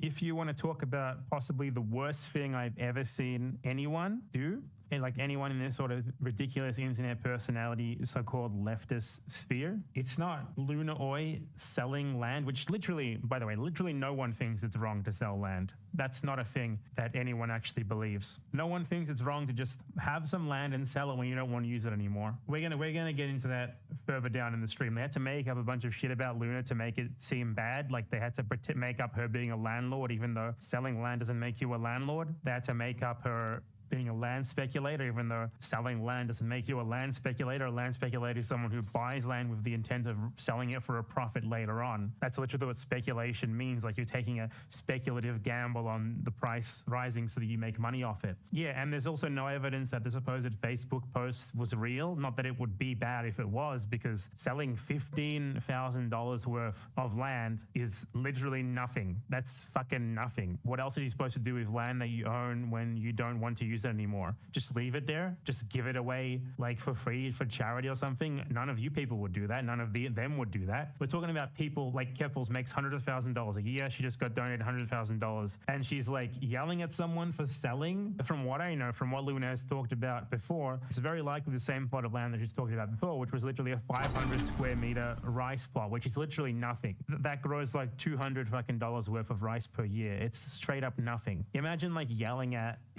someone for that right after you make like $200,000 from a GoFundMe and right after bragging on Discord that you make 6 figures from your stream. It's just so fucking bizarre. But that's not the worst part of it. We're going to get into that further in depth in a second. I'll show you the worst part of it. So first up, right after moving to Northern Ireland, you know, which is understandable given what was happening to Keffels in Canada, and also perhaps she went other places too, I don't know. She moved in there with a friend who lives there, and that friend is apparently like a massive liberal, and Keffels like immediately dropped all of her purported principles to just back up this liberal's incredibly problematic political opinions. Here's one of them. So her friend posted saying, if I can appeal to the posters on Twitter for 1 minute, don't blame this on normal unionists. They're my good friends and neighbors, and they're good people. This place is complex, and this tiny number of individuals is the extreme. Keffels quote tweets this and says, important to mention this. Okay, so if you don't know what a unionist is, it's someone who wants Northern Ireland to remain a part of the British colonial empire. A unionist is like someone who supports the Israeli occupation of Palestine. It's someone who supports like the Russian occupation of Ukraine, things like that. So to like be like unionists are normal everyday people? No, they're not. No. Like, it's one thing if just a random apolitical person doesn't pay any attention to any of this shit, even though, you know, that's still a bit sus, because how do you not notice if you live in Northern Ireland? It's another thing to be an outright unionist. That's taking a pro-colonialism position. There's nothing normal about that. They're not your friends and neighbors. They're not good people, unless you're, of course, a sympathizer with colonialism. Then maybe they are. Maybe Keffels has posts denouncing Irish colonialism, because I know she has it in the past, but I don't know if she's deleted them or if they were from other Twitter accounts from years ago. But I know that this is not what she believes. I know that she doesn't believe that Irish unionists are good, normal, everyday people. I know that she knows that this is complete and fucking total bullshit. Feels like he supports the Holocaust. I've talked to her before, and I know that she doesn't believe this. She used to post about shit, you know, just being completely against this shit all the time. And now, all of a sudden, it's the complete opposite. All because I guess it's more convenient to her. Not only that, but she praised the Northern Irish police force here, and she did it again in another case, which is even worse. So, yes, it's probably the worst thing that she did. So, this guy right here, Paul Bloomer, he is a communications officer for the Northern Irish Police Force, LGBT Police UK. His job, essentially, is to do queer washing for the British Colonial Police Force in Northern Ireland, okay? That's his explicit job. That's what communications mean. It's police propaganda department. So, if you don't know about the history of the Northern Irish Police Force, which is still the same institution today, just with the name change, the Northern Irish Police Force previously was called the Royal Ulster Constabulary, and that was a fascist colonial death squad backed by the UK state. It wasn't like a normal everyday police force that's there to oppress the proletarians. It was and still is a police force that is there explicitly as to back British colonial power, to oppress native Irish people for British colonialism. No, not today. Not today? Not today. Today's ugly. And that's not what he wants to hear. He has to amplify the violence and the crime of where he's at. So while Tyler's looking around, he sees this truck and he says this. This is what you're talking about. Keep on. There's bullet holes on that thing. We saw a beryllium truck. That's the equivalent of one of the trucks in the U.S. that carries the cash, which means that someone's probably planning to steal from it right now. So there's bullet holes on the truck, and that means someone's planning to steal it right now. There's bullet holes on that thing, which means that someone's probably planning to steal from it right now. That's how bad it is. People are robbing the cars. They're robbing the bank cars. That's how bad it is here. But let's look at that car a little bit closer. Oh, wow, it looks like it was just kind of scratched. Now, I had to look in this a little bit more. The company that owns this is called Beryllium, and Beryllium just bought out a company called Guardsman. Guardsman, they're all based in Jamaica, has red trucks. So would it really be that the car is shot up with bullet holes and they're continuing to use it? Or that the car was red, they wrapped it black, and the car scraped against something and now it's there? Why do you have to lie about that? Why do you have to make up this insane narrative? Oh my God, there was a robbery in place and I was about to... That didn't happen, Tyler. This is all he does in his videos. He goes around and he preponders at the crime in all of these horrible cities that he visits. And then when there isn't crime, he just creates the feeling that there is crime about.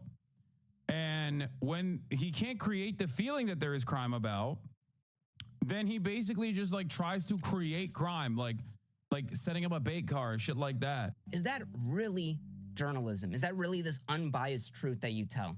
Like these people in this video, the tour guide that you're with, he's just trying to live his life. He's trying to do better. But you come into his country. That's why I really appreciate a lot of the travel vloggers like, what is his name? Drew Binsky. Someone also brought him up.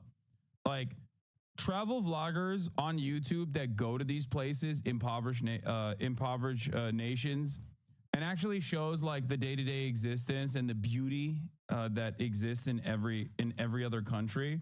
I really appreciate. Like it's basically the reverse of what Tyler is doing here. You know what I mean? That's why I also like Speed when he does stuff like that, where he highlights some of the cool aspects of a country that he's visiting.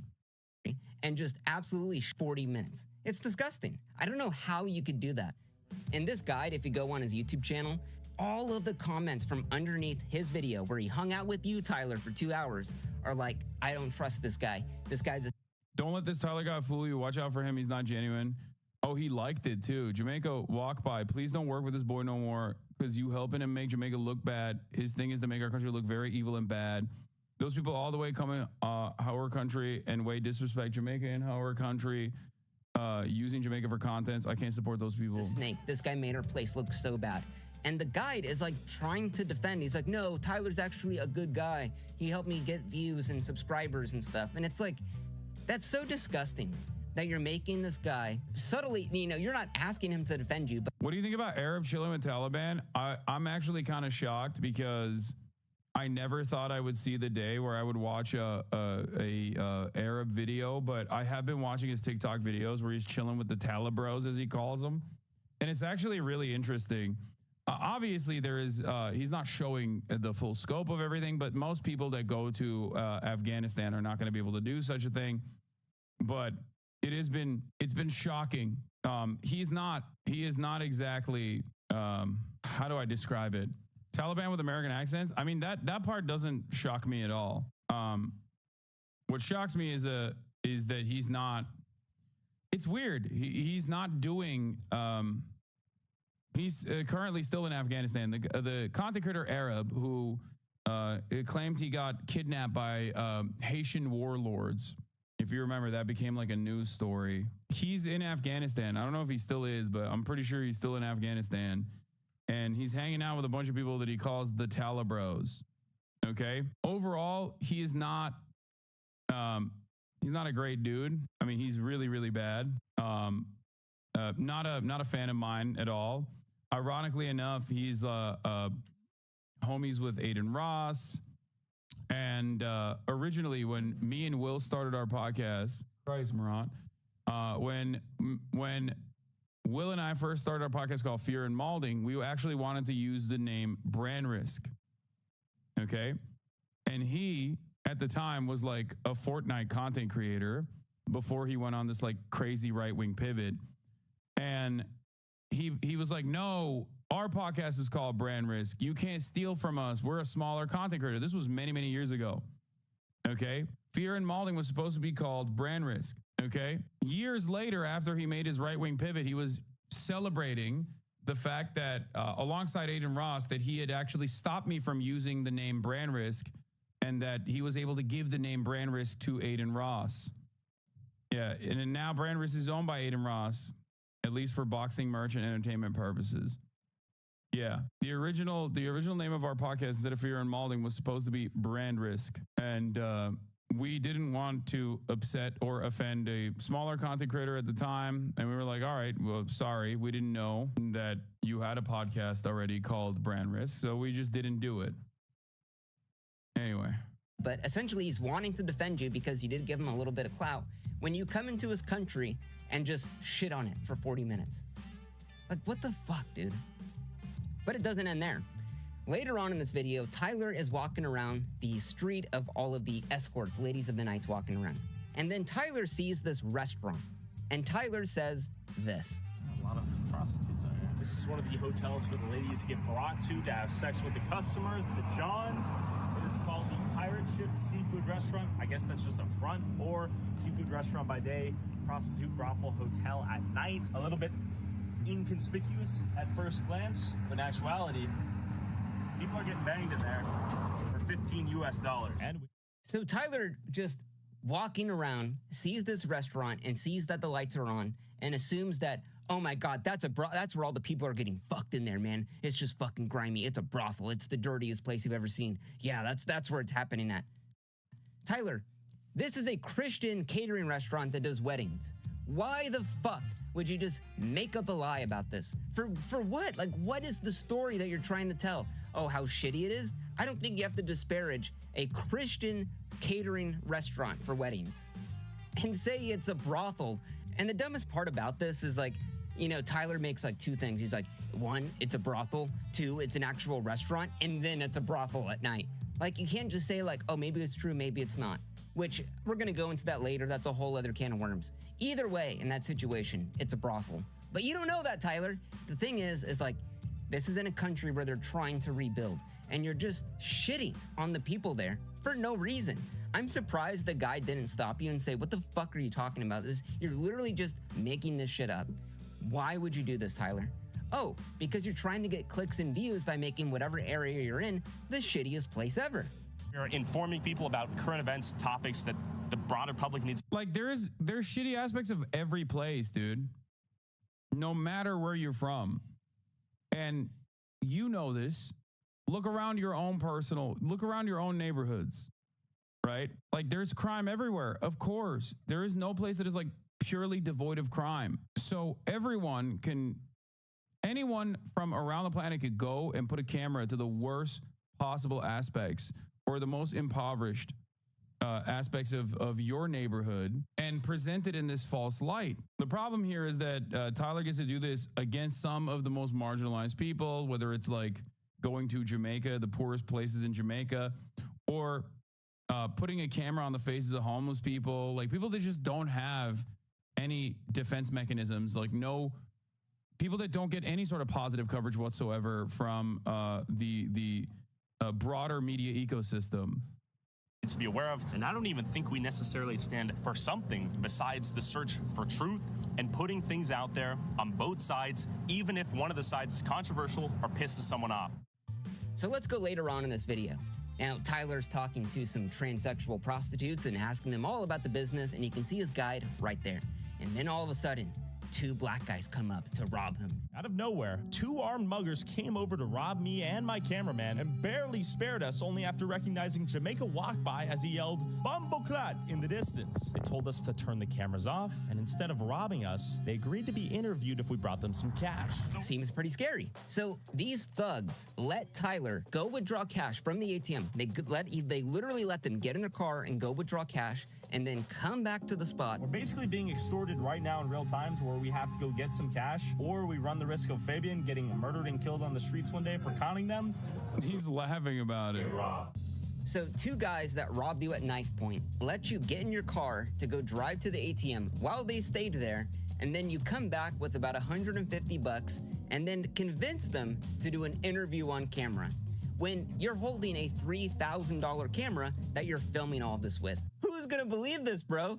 Who would believe this? Every one of his fans, like virtually every single one. That really, you convinced the robbers to give you an interview. Yeah, Tyler, I'm convinced that some guy with a beer gut and a dolled off kitchen knife is, oh my God, they're gonna kill you. Tyler, if you really thought they were gonna kill you, wouldn't you just drive away? Why would you go to the ATM and then come back to try to get an interview? Like, what the fuck are you thinking? Someone just said Asmongold, yes. Dude. Tyler even makes it a point to say, we didn't set this up. We didn't plan this. So we have to get some cash right now because we spent all of our money interviewing prostitutes, not because we prearranged this, but because they were going to mug us. Why would you say that? If you really were getting robbed at knife point, I don't know if you would go like this. Whoa. So that's a big old knife. I'm getting robbed in 4K, bro. Oh, look at your gun. Look at your knife. How big it is, bro. There's no way that actually happened. Now, for this one, I don't have any hard evidence of this being fake, but considering that Tyler is willing to fabricate footage and just make up shit in his videos, I wouldn't put it past him to maybe fabricate this entire situation. But what about what Tyler doesn't tell you in his videos? That could be a little bit important too. Now, Tyler put out this video, Bush did 9/11. Fucking insane topic, but let's get into it. Now, Tyler says he meets up with a first responder on 9/11. What if I talk to a first responder on 9/11 who was the New York Fire Commissioner? Let me introduce Chris Joya. And we're led to believe, wow, this guy fought the fires on 9/11, but now he believes it was actually bombed, that it wasn't the planes. That guy sounds like he has a lot of credibility. So it's impossible for a building to collapse near free fall speed and increase without a controlled demolition. But Tyler leaves out a couple little details. This guy isn't a firefighter. He's a construction worker who volunteered on 9/11. He's a volunteer firefighter. I'm losing my mind. Tyler Oliveira's done it. Even on an instance where, like, I'm inclined to agree with the underlying premise, he still finds a way to navigate the discourse where I disagree with him and the person he's interviewing. Tyler says he was there on 9/11. What if I talk to a first responder on 9/11? The guy literally said that he wasn't believed there that until Bush 4 did days 9/11. We were on site that day. I was working across the river doing my construction job, and then the fire department got called to duty to assist. Within a couple of days, we wound up down at ground zero. But this is just small potatoes. Now, during this video, the man talks about the bombing, how they did it, but he doesn't reveal who did it, which would be a little bit important. Now, the man brings up these people did it. These people that did it don't even care about it. Who would these people be? While Tyler doesn't say in the video, nor does Chris Goya, we could go online to this man's organization, the Architects and Engineers for 9/11 Truth. They currently have a federal lawsuit for believing that 5 dancing Israelis blew up the... I didn't want to say it, but it's always going to be every conspiracy theory. World Trade Center. But Tyler just leaves this information out, because clearly if we knew this guy believed Israel blew up the World Trade Center, we probably wouldn't take him seriously. But I mean, it's all good. It's all in the name of just a little bit of clicks and views, a fun little conspiracy video. And Tyler is so insidious in this video because he's literally leading you 99% of the conspiracy theory, but that 1% of who did it, Tyler doesn't say. So for someone that gets invested in this, you're gonna go all the way through, and then if you just go online, you could find out yourself. 5 dancing Israelis, the lawsuit is still happening. But what other details does Tyler leave out? Let's go to his video. I investigated the city where you legally must own a gun. That's me turning myself into the police in Kennesaw, Georgia, where every head of household by law must own a gun. But does everyone here actually own a gun? Now, Tyler drives down to the town and says, I want to visit the antique store that has the law in writing. For hearing from the people, I drove downtown to an antique store to see if I could find the law in writing. So Tyler goes to the antique store, he sees the law in writing, he's talking with the shop owner, they go outside and smoke a cigarette, and then Tyler purchases a bag of assault rocks and a bunch of other items, so much stuff that Tyler needed a bag from this so-called antique store. But Tyler fails to mention some other items this antique store sells. Niglet repellent, a Niglet scalp, minstrel show outfits, and a rack of KKK uniforms worn by ex-members. These are actual photos from inside the store. This isn't a antique store. This is a KKK memorabilia shop that Tyler passed off as a antique shop. Now, do you think supporting a store like this might come off as maybe a little bit racist? I'm sorry, what? Honestly, that word is one of my favorite slurs, to be honest. It's so fun to say. Jesus Christ, Sean. Or that literally sells Niglet repellent? I would say... Okay, all right, Vince, dial it back, man. A little bit so. But Tyler specifically leaves this detail out because he knows it's bad. I mean, hell, he bought so much stuff from this place that he needed a bag to take out everything he bought. I mean, it's just a grand old time at the KKK store, right? He even shows a little freedom flag playing over the shop owner. So the lady running the KKK store is now all of a sudden a freedom fighter with some shitty green screen American flag. Tyler, good job. Good job, buddy. Now, am I saying this is racist? No. But you could think for yourself. But the saga of the store doesn't end there. Now, in Tyler's next video, he interviewed the most racist man in America. This is Harrison, Arkansas, and this is the headquarters of the KKK, causing the widespread rumor that Harrison is the most racist town in America. I remember this one. What would happen if me, a white guy, came down asking the same questions? Could I infiltrate the KKK? And we'll It's just him interviewing himself in the mirror. Yeah, infiltrate. Could I infiltrate the KKK? You have to cut out all the parts where they're like, oh, Tyler, you're my favorite YouTuber. I love your travel vlogs where you go to black neighborhoods and talk about black on black crime. I missed you at the last week's gathering. Why didn't you show up last week? Were you at another black neighborhood? Closet racists be more open to sharing their beliefs with me? Now Tyler drives down to the town and he tries to find this guy who's been in 20 other videos who has like KKK connections or whatever. Now Tyler finds the man, sits down with him, and they're talking all about how much he hates black people and so on and so forth. And in the middle of the video, Tyler pulls out a little gift for the man. Now Tyler said this man just appeared out of nowhere, that he wasn't planning on meeting him. In all honesty, we were headed to the KKK. I had no intention to meet you. But he just had this gift ready to go. And that gift was the bag of assault rocks that he bought from the KKK store and gifted it to the most racist man in America. An automatic assault rock. That's kind of funny, right? Oh, yes. Do you really think supporting a KKK store and then gifting it to the most racist man in America is a great idea, Tyler? Like, what the f are you thinking? And Tyler was so proud of this moment that he took a picture with them and he posted it on Instagram and Twitter and even used 2 separate pictures when he made those posts. And Tyler left this little fact out because he knew it would come across his back, that he went into a KKK store, bought this rocks, and then gave it to the most racist man in America. Now, am I saying this is racist? But you gotta ask, where does Tyler get some of these jokes from? Let's go to his one video, inside the country that pays immigrants $34,000 to leave. Now, this whole video is about Muslims invading Sweden, and Tyler at the end of the video says this. We should be asking ourselves, what is a society and culture willing to sacrifice of itself to accommodate those it welcomes? And is a kebab stand in every street corner worth sacrificing a country's entire culture? And alongside in the thumbnail, Tyler has the word kebab right in the background.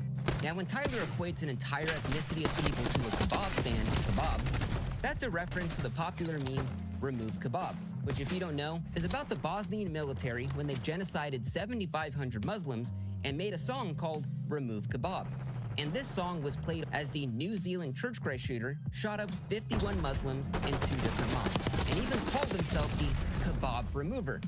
So I don't know if equating an entire ethnicity of people to a kebab stand. Is a kebab stand in every street corner worth sacrificing a country's entire culture? Maybe comes off as a little bit racist. This is like saying, is a 7-Eleven stand in every street corner worth sacrificing an entire country's culture? When I'm talking about Indian people?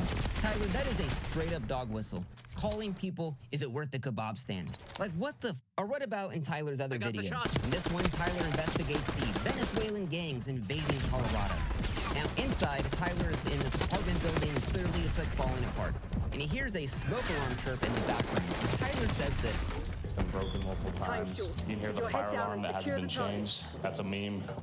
Well, Tyler, where is that meme from? Yeah, I clocked that shit too when he did that. Oh yeah, black people never change the batteries on their fire alarms. Oh, it's from 4chan, right here. New dog whistle just dropped. It also is a reference to memes like this. Wow, that is some racist ass shit. Now, the meme is basically that black people don't change their smoke alarms and that they're scared of them. Would a real journalist bring up a insanely racist meme, and that when Tyler heard the smoke alarm chirp, that clearly meant that black people live inside of the building? It's all a big meme, bro.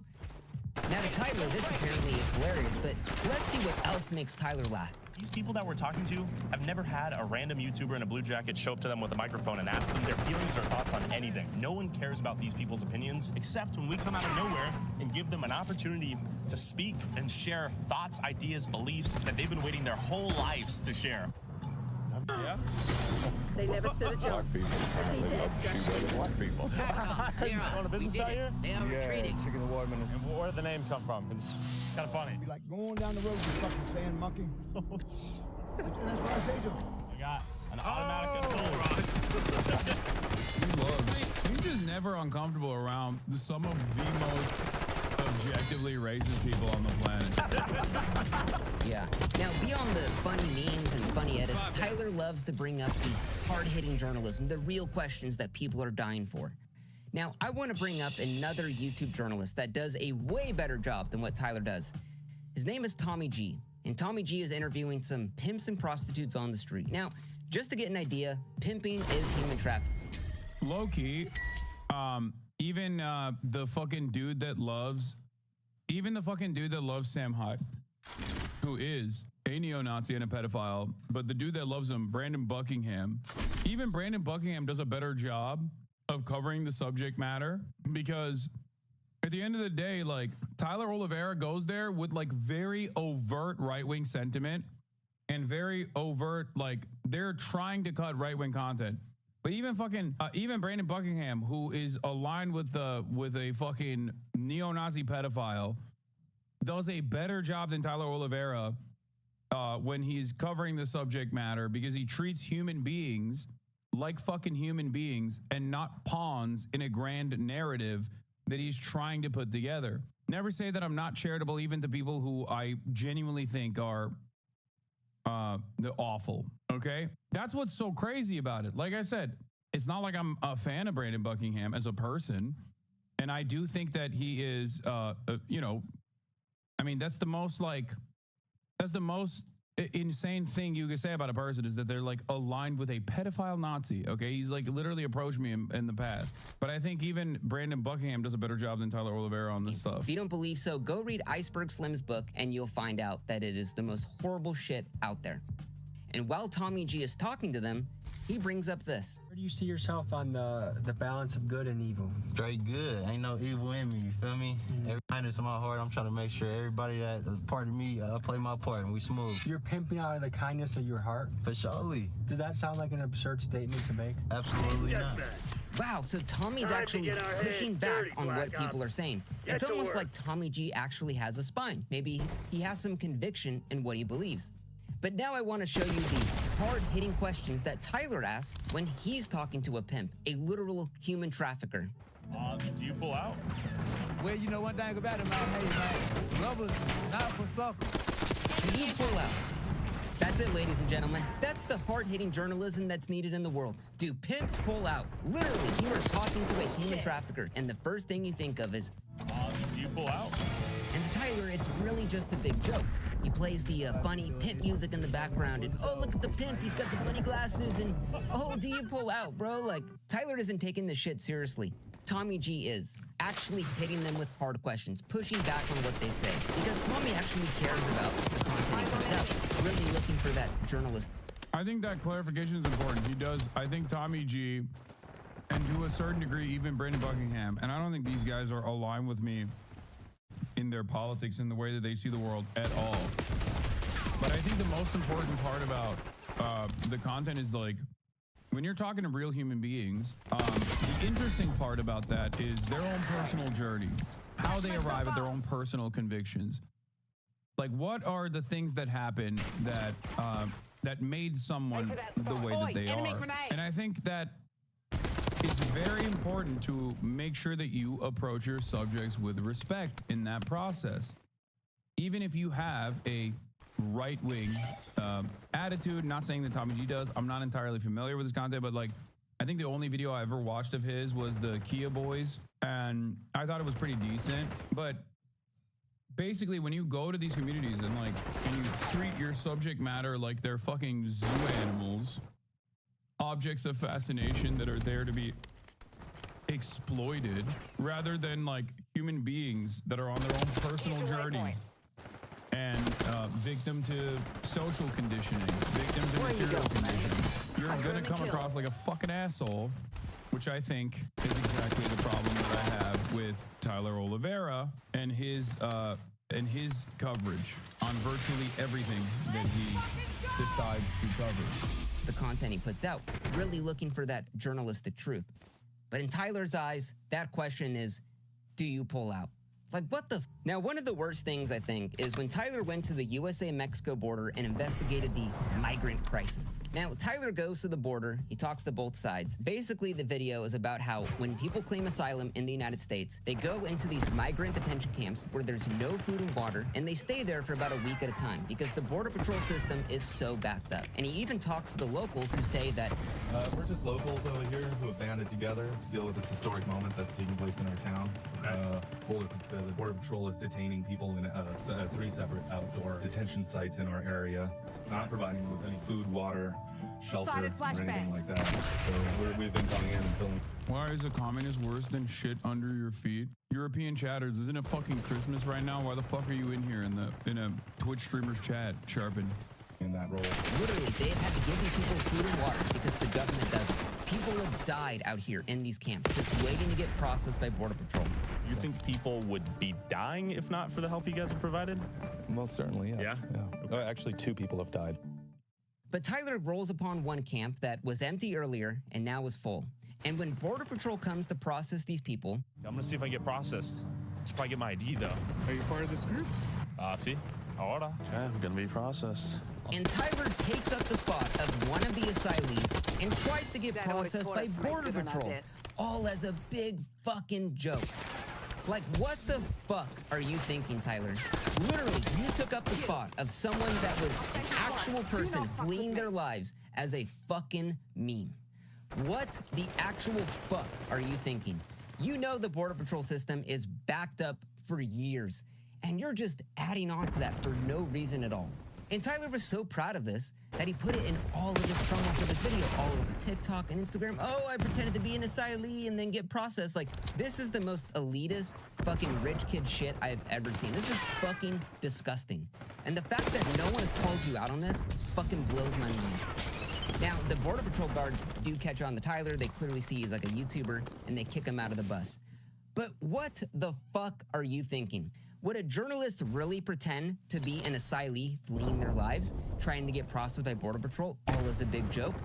I don't fucking think so. Now, Tyler's thumbnails have always been a big critique point for him. People have always said they're sensationalist, they have guns and violence and flames, and it's just these crazy thumbnails that aren't actually from the video that he's filming. A YouTube thumbnail is a compressed combination of symbols that allow a viewer to know what they're going to be watching as soon as humanly possible. Sometimes they do offend people, and I get it. I genuinely do get it. It's something we're kind of working on, but the videos are often redemptive stories of these people, and the coverage is as balanced as possible on both sides. That's what we strive for. And I just had this thought. I feel like Tyler's thumbnails are what he literally sprinkles in a little bit of normal people on the street in an effort to basically turn around and say, no, we cover both sides. We cover all sides of every story. That's it. The videos are insanely slanted to the right. It's not even fucking centrist. Like, I have my own separate set of issues with centrist attitudes in the face of immeasurable injustice. Having said that, however, Tyler doesn't even do that. He wants the city that he visits to be like. I mean, let's take example for a Sweden video. Now, when Tyler goes there, it seems pretty peaceful. You know, everyone's talking to him on the streets, everything seems pretty fine, but if you look at the thumbnail, you would get a completely different image. We have this guy with the Gucci bag, and he's all Gucci'd out. We have Swedish flags on the ground burning up. We have people with masks on robbing people in the middle of the street. But Tyler doesn't actually see that at all in the video. But the thumbnail is what he wishes the video would be. Let's go to his George Floyd video. Now, when Tyler goes there, he obviously sees like the George Floyd shrine. He's talking to people on the streets. But what Tyler wanted that video to be was he wanted to see a bunch of cops praying down the George Floyd. But clearly, he didn't see that. I mean, even in his video about the cat eating Haitians. Now, Tyler doesn't ever run into someone holding cats and they're running around and there's flames in the background. He never sees that at all in the video. But Tyler in the thumbnail, he presents there's smoke and there's flames and there's cats running around. Black guys just holding cats. but he never sees it. And one thing I thought about in the thumbnails is like, most journalists I don't think would make a random image of stuff they have never even seen or never even proven to have been seen and present that in the thumbnail as almost as if it's truth. Now, Tyler's thumbnails come a lot from that whole Mr. Beastified. Like, remember, if Tyler is a journalist, remember applying the same standards that you would apply to CNN. People get rightfully mad at CNN for changing headlines, New York Times for changing headlines, or for burying the lead in a story, for refusing to cover certain stories, for omitting key details from certain stories, right? This is a big part of what I do is try to create media literacy in my audience. If I were to apply those same standards to Tyler's channel, it would have to be taken down. Like, if CNN was processing slop with the same rate, and they do a lot of the stuff that right-wingers complain about. CNN certainly does, you know? But if they were doing it with the same frequency and with the same lack of interest in even telling you what the fuck is going on the ground, we would shut down major institutions, okay? Tyler Oliveira, the Sun, worse. He's worse than New York Post. That's the problem. And many people don't understand it. They they do victory laps over the Clarissa Ward shit, as did I. But then they don't understand it. Like, the guy that they think is the honest truth teller that simply agrees with his position is straightforwardly doing way worse shit than CNN. The reason I like Tom G over Tyler is because he's obviously inspired by Vice, where Tyler's inspired by C5. He just does super shitty without the same context or undertones that Andrew would add. Type game. And these type of thumbnails would be fine for like a prank video, like a Brett Riviera video. I had my sister date 100 guys, and then you have 100 ugly guys that are all lined up. Really see that. It's almost like a big caricature of what the video is. And for a video like that, where it's almost like a prank video, typical YouTuber, you're essentially faking the video, that isn't a big problem. But when you're trying to present videos as like actual investigative journalism, like this is what's happening, Tyler never actually sees this stuff going on. But he's always highlighting, he's always making the extreme end of it. And these thumbnails are just the idea of what Tyler wants these cities to be. And I think that really lines up with how he edits the videos, how he uses fake evidence and footage, all in the name to present this fake narrative. And yeah, I'm like crazy sick right now. I just thought that was interesting, so let's continue on. Now, to end this video off, I want to go over Tyler's worst video. Inside the Ohio town invaded by cat-eating Haitians. Now, when Tyler put this out, it got a ton of press. All over Twitter, all over YouTube, Instagram, TikTok. And this video got 47.6 million views across all platforms online. Now, while this video got a ton of good press from people online saying that this is proof they're eating the Lou Dobbs and InfoWars. Wonderful stuff. Cats, it also got a ton of criticism online. And when Tyler responded to all this criticism, Tyler said that video that he made, this video we're going to talk about right here, it wasn't about the Haitians eating the cats. No. It was about a demography shift. You're saying that in Springfield, the whole they're eating the cats, they're eating the dogs is not a conversation point here, nor have I brought that up due to YouTube censorship. And also, I understand that at the end of the day, and even at the core of that video, that's not what it's about. It's about demography shift. Well, let's see how many times Tyler asked the questions, do Haitians eat the cats? Haitian immigrants flooded into town with rumors of them eating the neighbor's cats. Also, a demographic shift in Springfield, Ohio, in and of itself is like white supremacist slop again. Like, unless you personally believe that these dudes who are bilingual, multilingual, oftentimes straight up fucking coming from a higher degree of education, escaping dire circumstances in places like Haiti, are somehow lesser than the pre-existing Springfield, Ohio residents, there is no issue with a demography shift. Now, I can think of one reason why people would suspect these Haitian migrants of ruining Springfield, Ohio. I think of one big reason why people falsely assume that, Haitians are eating cats. Are these Haitians eating cats? Haitians are taking neighbors' cats and eating. The Haitians are eating the neighbors' cats. Rumors of neighbors' cats going missing, getting eaten. Haitians eating the neighbors' cats. Haitians taking cats. Are they eating cats? Haitians are kidnapping the neighbors' cats and eating them. Again, no cat eating. Cats are getting kidnapped. Is that true? Yes, my mom actually seen a post on Facebook. I believe it. Like, I've heard rumors about them taking the geese and killing them. I wouldn't be surprised though, because we used to have a lot of cats around here.